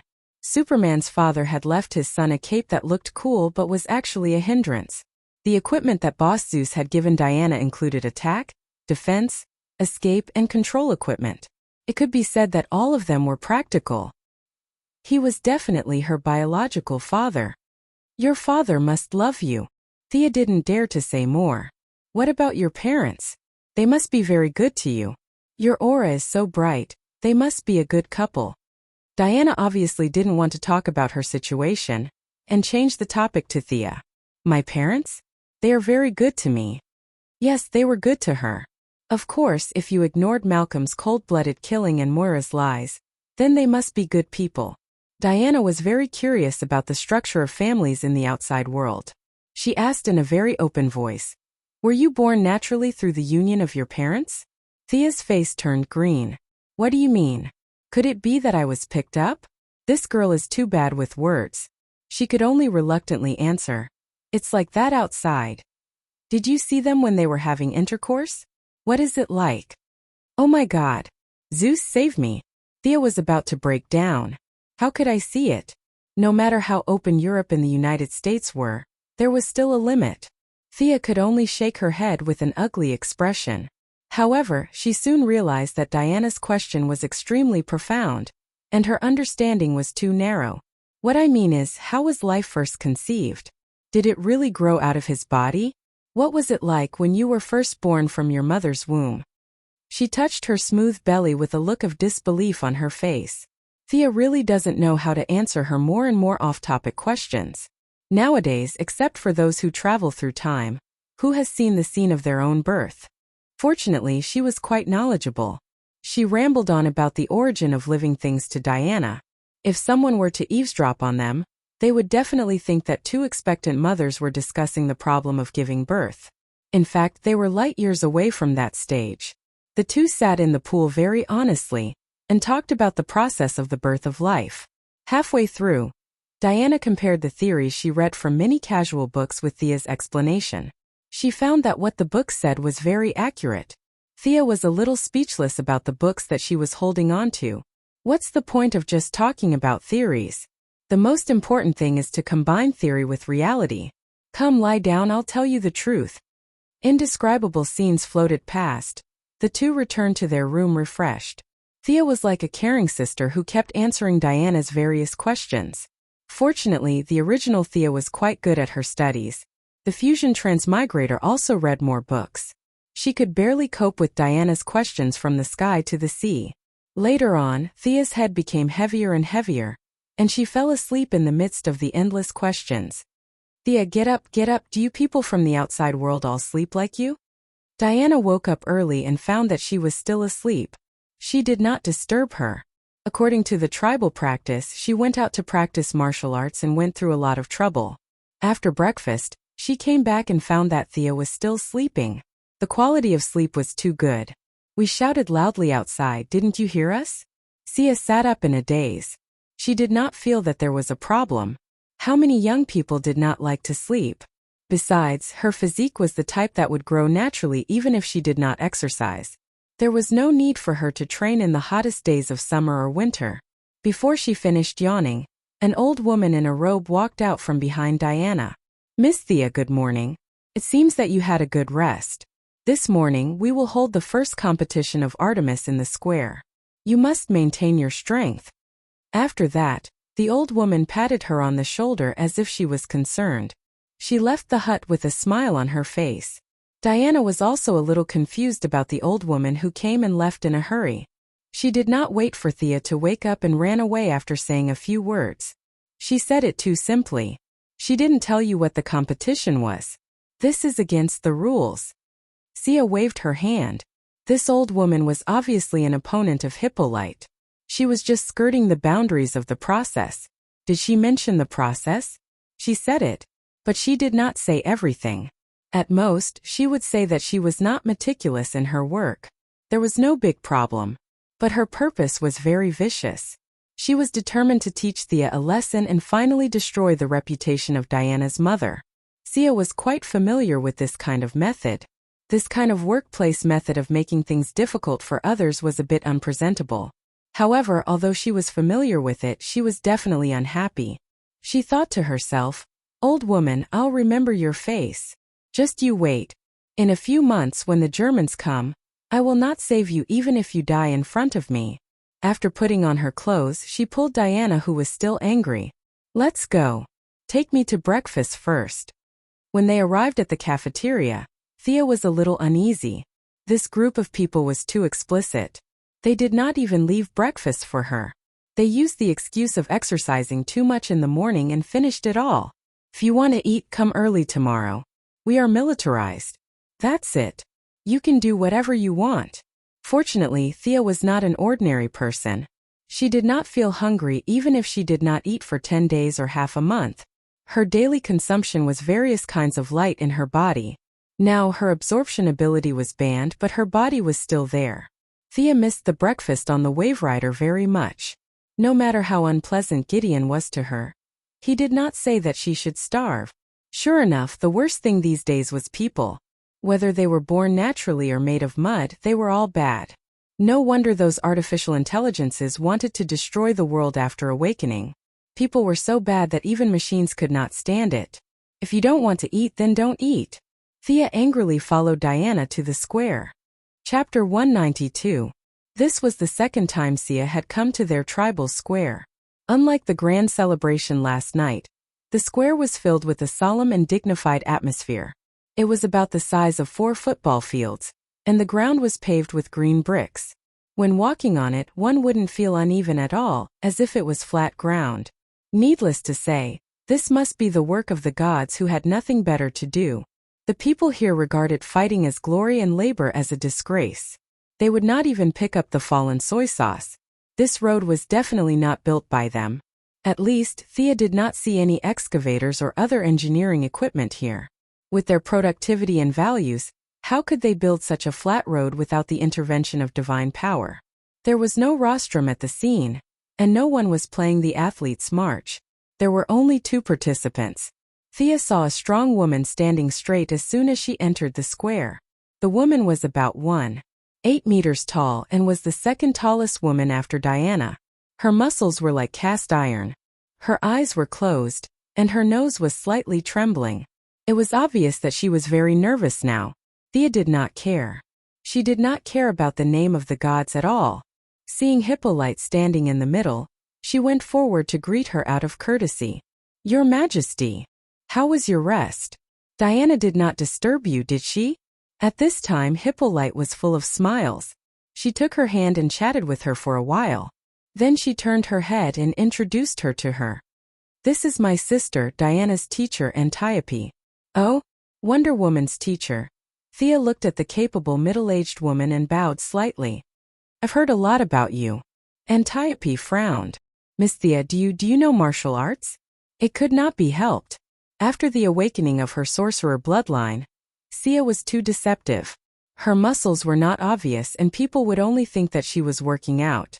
Compared to the women on Paradise Island who had bulging muscles, there was a huge visual difference.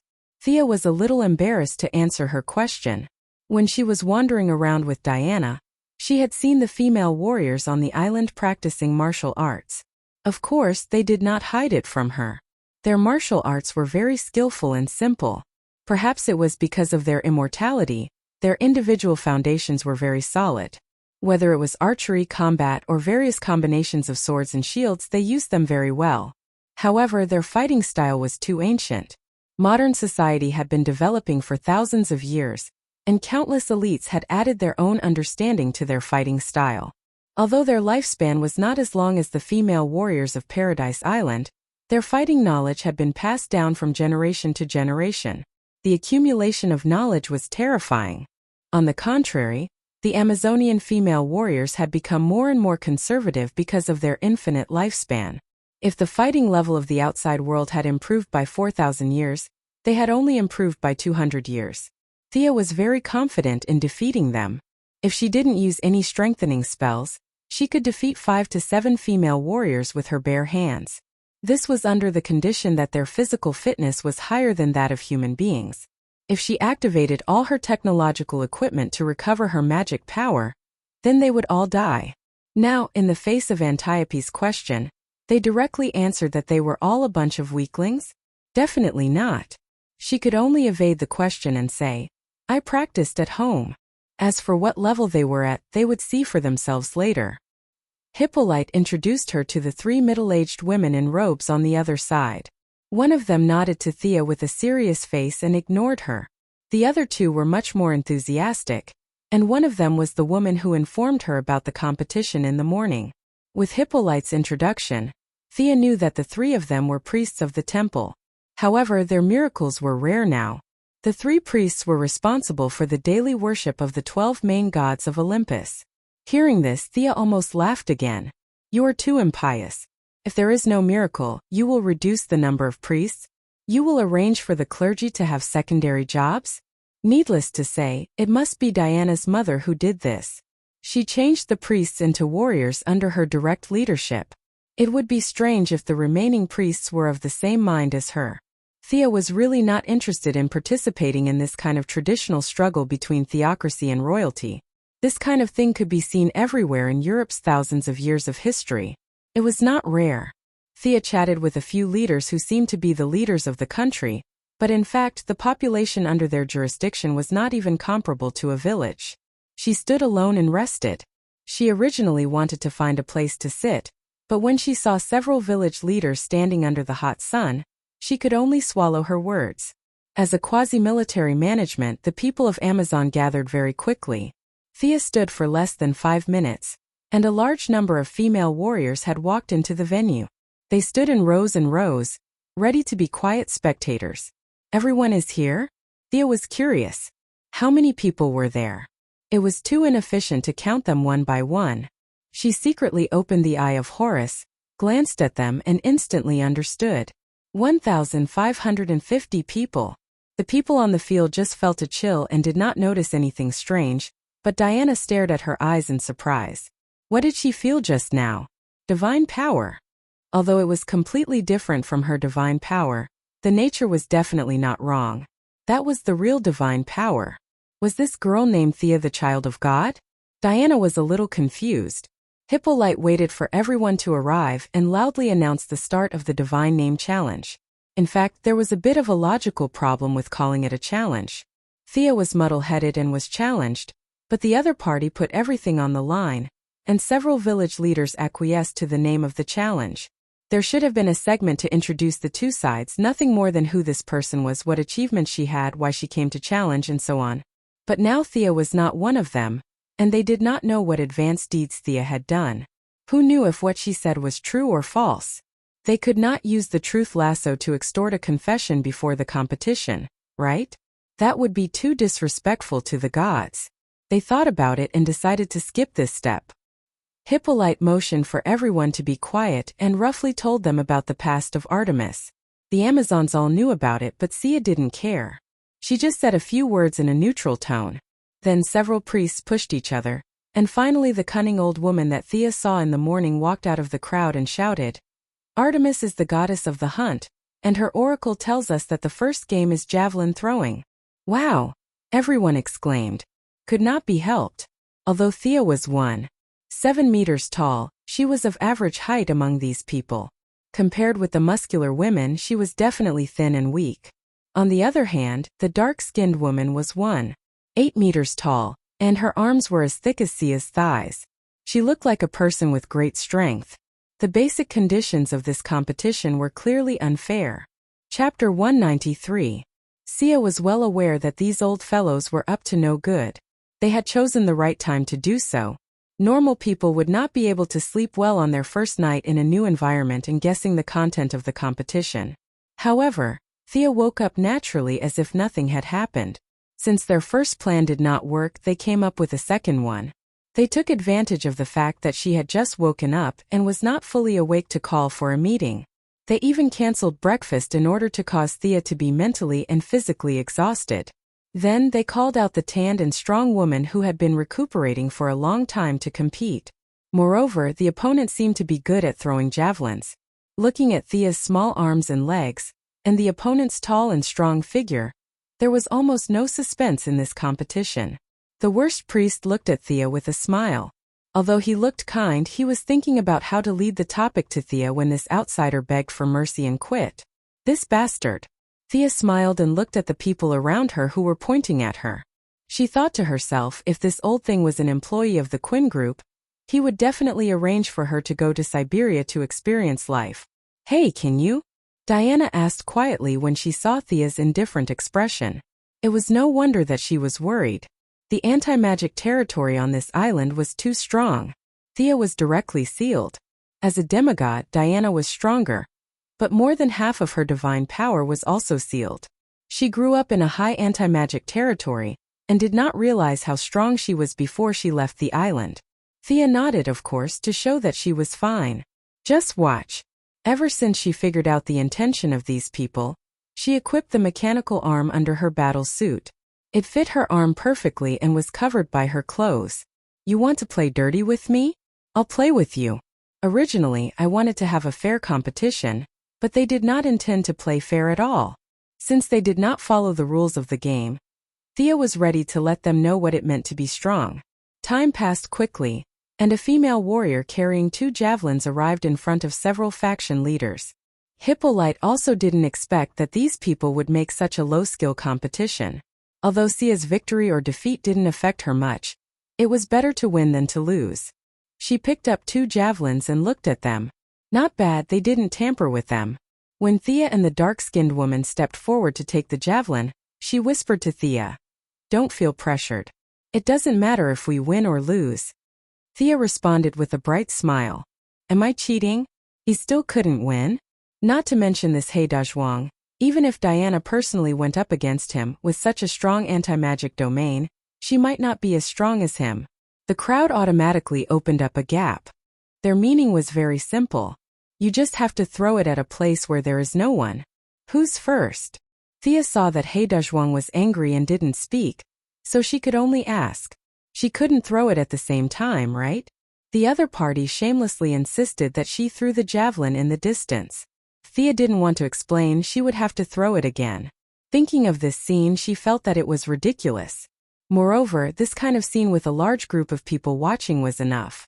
Without waiting for Heidazhuang to reply, the priest who made Thea look very annoying jumped out again and said with a kind face, "You are the guest, let Artemis go first." Thea nodded and took a few steps back. This old guy wanted to let the dark-skinned woman get a good result to destroy her confidence.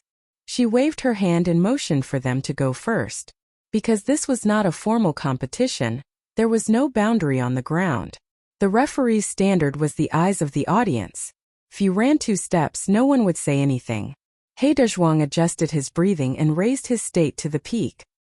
He picked up the javelin with his right hand and ran fiercely. Thump! Thump! The low sound of footsteps accompanied his footsteps for more than 10 meters. Heidazhuang felt that all the muscles in his body had been fully mobilized. He kicked the ground, twisted his waist, and bent his arms. The momentum of the whole person jumped to the extreme, and then burst out in an instant. Ah! The javelin in his hand flew out like lightning, passing through countless people's retinas, drawing a beautiful arc and plunging into the soil in the distance. Not bad, Thea looked at it a little. It was 500 feet, converted into meters it was 150 meters. Amazing! The world record for the javelin was a little more than 100 meters.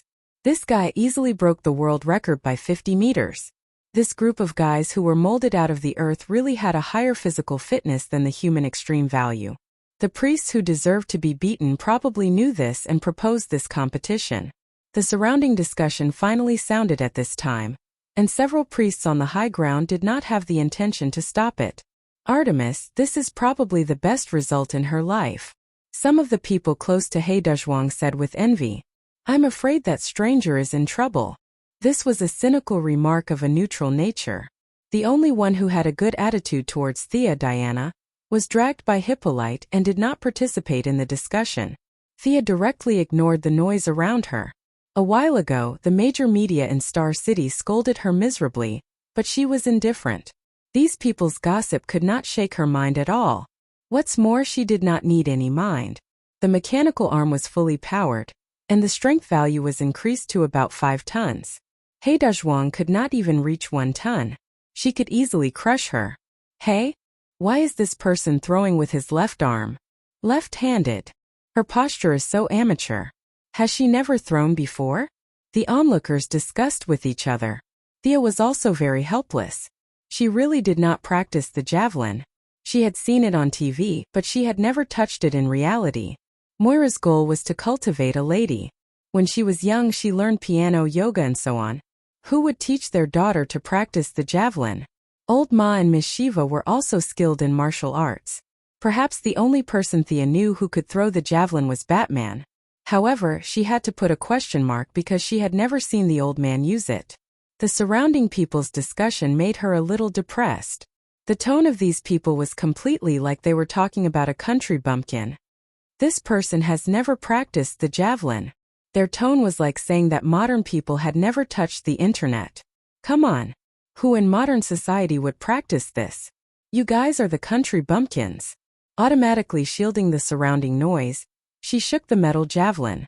She did not have any flexibility, feel, and so on. She also did not know those professional postures. Standing in place, she grabbed the javelin with her left hand and bent her arm a few times. The weight was as if it did not exist. She turned her head and looked at the bad priest who was about to faint with joy. "Then I will throw it. You guys watch carefully." Well, we are watching. You can rest assured and throw it boldly." The bad priest was so happy that he almost laughed out loud, but he restrained himself. Chapter 194. Thea looked at the old face with a smile and asked, "Then I'll start. You must work hard and throw it far away with all your strength," the bad priestess said as she made a throwing motion with an expression of encouragement. The two of them looked at each other and laughed happily. Diana, who was at the side, was a little confused. Thea began to make gestures on the spot. With her martial arts foundation and strong memory, such a simple throwing motion was not difficult at all. She could understand it at a glance, but she was not used to using her left hand to exert force. She tried it on the spot, but it was not coordinated. "Forget it, I'm not practicing anymore." The force exertion method was not scientific, so the effect was definitely not as good. However, the force was too great. The run-up and lunge were useless. She bent her arm back and the mechanical arm operated at full power. Whoosh! She threw the javelin out. The metal javelin made a hissing sound in the air and disappeared from everyone's sight in 0.1 seconds. It turned into a small black dot and disappeared in front of everyone's eyes. The scene was silent for a moment. What was the meaning of this? Other than Thea and Diana, who was somewhat sure that she was the child of God, everyone else was stunned. The bad priestess widened her eyes and glared at Thea, who was smiling like a flower. "You trick." She did not know what to say. She wanted to say that the result did not count, but she was not so thick-skinned as to say that in front of thousands of people. Hippolyte looked at the three priestesses with a smile. "What do you think of this result?" As long as they said that the result did not count, she would immediately counterattack. There were so many people at the scene, and no one would support their nonsense. "Let's discuss." The old priestess, who had been silent all this time, pulled two of her companions who were blushing. The three of them went to the side to discuss. They went to the side and whispered. The thousands of people at the scene were almost in an uproar. "Did you see that? It flew to the horizon. That's terrifying. How can she have so much strength with such a small body? Could it be the divine power of Hercules? I wonder who is stronger, her or Diana?" The crowd was whispering, but Thea did not care. She put away her mechanical arm and walked to Diana's side. Thea did not know that her actions had caused a new misunderstanding. She and Diana are very close. They are indeed the same type of people. As the three priests reached an agreement and returned to the center, the crowd quickly quieted down. The solemn leader of the priests pointed to a female warrior. "Go and see, where did you throw it? You calculate the distance." She no longer had any hope for this competition, so she chose the neutral female warrior. She only wanted to get a result and end this awkward scene quickly. The female warrior glanced at Hippolyte and got the queen's nod. Then she mounted her horse and galloped in the direction where the javelin had disappeared. 15 minutes later, the female warrior rode back with an anxious look on her face. Turning over and dismounting, the female warrior knelt on one knee. "I swear to God that what I said is true." Several leaders nodded and motioned her to continue. The female warrior glanced at Thea with a little fear. "I found the javelin thrown by this distinguished guest 2 miles away. At that time, the head of the javelin was inserted into the rock, a foot deep." Her voice was not small, and the people around her heard it clearly. It was strange enough that the javelin had flown 2 miles, but now the head of the javelin was inserted into the rock by a foot. There were 1,500 people in the Amazon tribe who could not throw javelins. Thea's javelin could penetrate the rock. What did this mean? This showed that the remaining force was not exhausted. If there was no rock, maybe it could fly a few hundred meters. Everyone looked at Thea as if they were looking at a monster. Is this a human? Are all the people outside so terrible? It turned out that the Father did not let us go out to protect the human race, but to protect us. At this time, Hippolyte spoke. "Priests, can you announce the result of the first round of the competition?" The queen was far from being as pious as she appeared to be. Zeus, the king of the gods, was her man. Who would worship their own man? Not to mention a man who had an affair. Distance creates beauty and faith. She treated the king of gods like this, and her attitude towards the other gods was almost equal. Therefore, when Thea first came, the oracle had an impact on her, but it was not big. At that time, she did not care about the face of the priests of the temple and directly interpreted the oracle, which was the fuse of today's incident. The priests hoped to reduce Thea's right to speak by attacking her. As long as they defeated Thea, they could say that Hippolyte's interpretation of the oracle was wrong, and they could regain some of their right to speak. Unfortunately, now it was all destroyed by Miss Thea. The old priest reluctantly announced, "The first game is the distinguished guest from outside. Miss Thea Quinn wins." After that, he pretended to hold Thea's hand to show goodwill. These guys kept talking about outsiders and outsiders. Originally, this was an indisputable fact. Thea was not crying and shouting to join them, but their words reminded the people around them that Thea was not one of them. Now that they let an outsider win, where was their sense of honor and shame? Everyone thought, "That's right, we have to surpass her." All of a sudden, even if there were people who wanted to be friendly with Thea, they did not dare to get close. If they did not get close to her, she was still one of them, but if they got close to her, they would be regarded as a traitor. They had indirectly isolated Thea. At this time, the dark and strong woman finally realized something. Her face became extremely ugly, and a few traces of red appeared on her dark face. Just when Thea was ready to see her vomit blood, the dark and strong woman clenched her teeth and held back the blood with her stone-like body. She looked at Thea, who was like a little white flower, with some fear. She regretted it at this time. If she had known that the opponent's strength was so terrifying, she would not have come to challenge her. Strength was the foundation of all fighting. In the past, the dark and strong woman relied on her brute strength to defeat countless opponents. Now the tables had turned, and it was time for her to experience that helplessness. With a heavy heart, she did not greet anyone and left alone in disappointment. At this time, Thea was also ready to retreat and rest. The priests must have rushed back to think of countermeasures. Anyway, she had won the first game and had taken the initiative. Even if she lost the next game, she still had room to maneuver. Besides, she did not care too much about winning or losing. Seeing that she was leaving, Diana quickly pulled her back. "Are you interested in watching me and Antiope train?" Her little face was full of excitement as she spoke. This was probably the only time she felt comfortable on the island. Her little aunt was really good to her. Anyway, Thea had nothing to do, so she just thought of it as killing time. She nodded and followed Diana to a remote martial arts field. Chapter 195. Antiope had left the arena much earlier than them, and was now wielding her spear alone.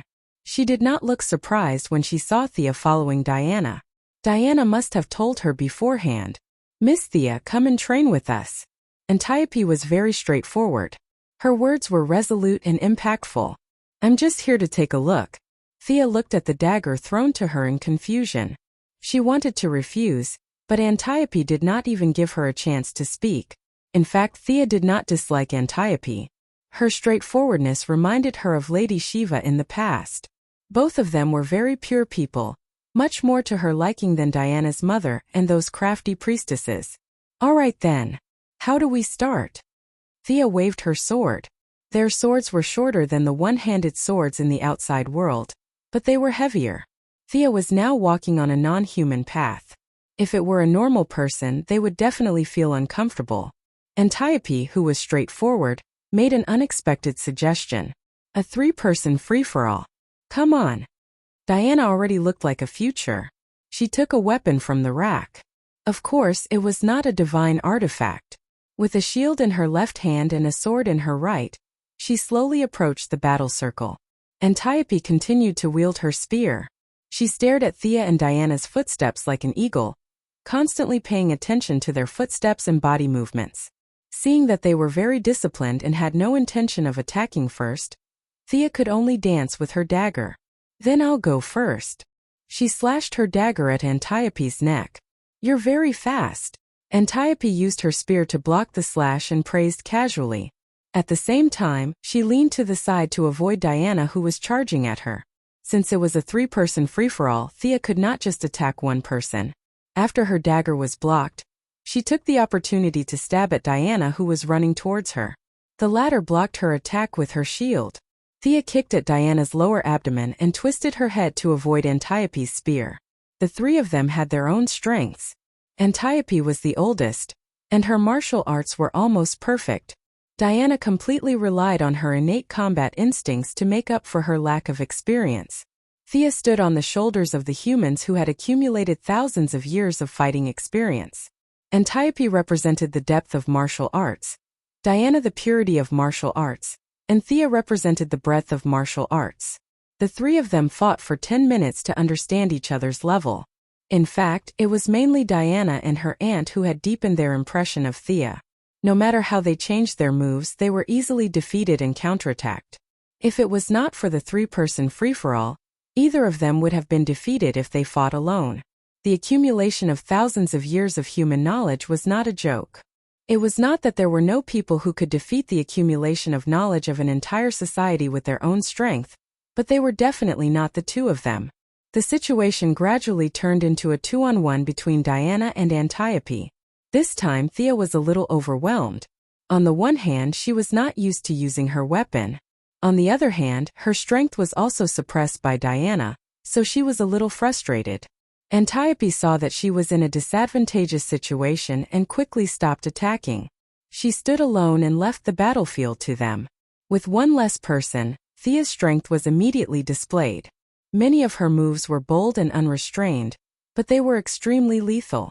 She slashed left and right, and at this time she was still unbelievably immature Wonder Woman. She would occasionally counterattack, but most of the time she was using her shield to block. Thea was sweating. This girl had the potential to be an MT. Her shield was really good. The parry, block, and dodge values were almost full. In a short period of time, she used 7 sets of swordsmanship, from Kashima Shindoryu to Iran's assassination technique. She used all the best moves from ancient times to modern times. But she still could not defeat Diana, who was stubbornly defending. "Okay, I'm done." Thea panted and threw away the dagger that was chipped.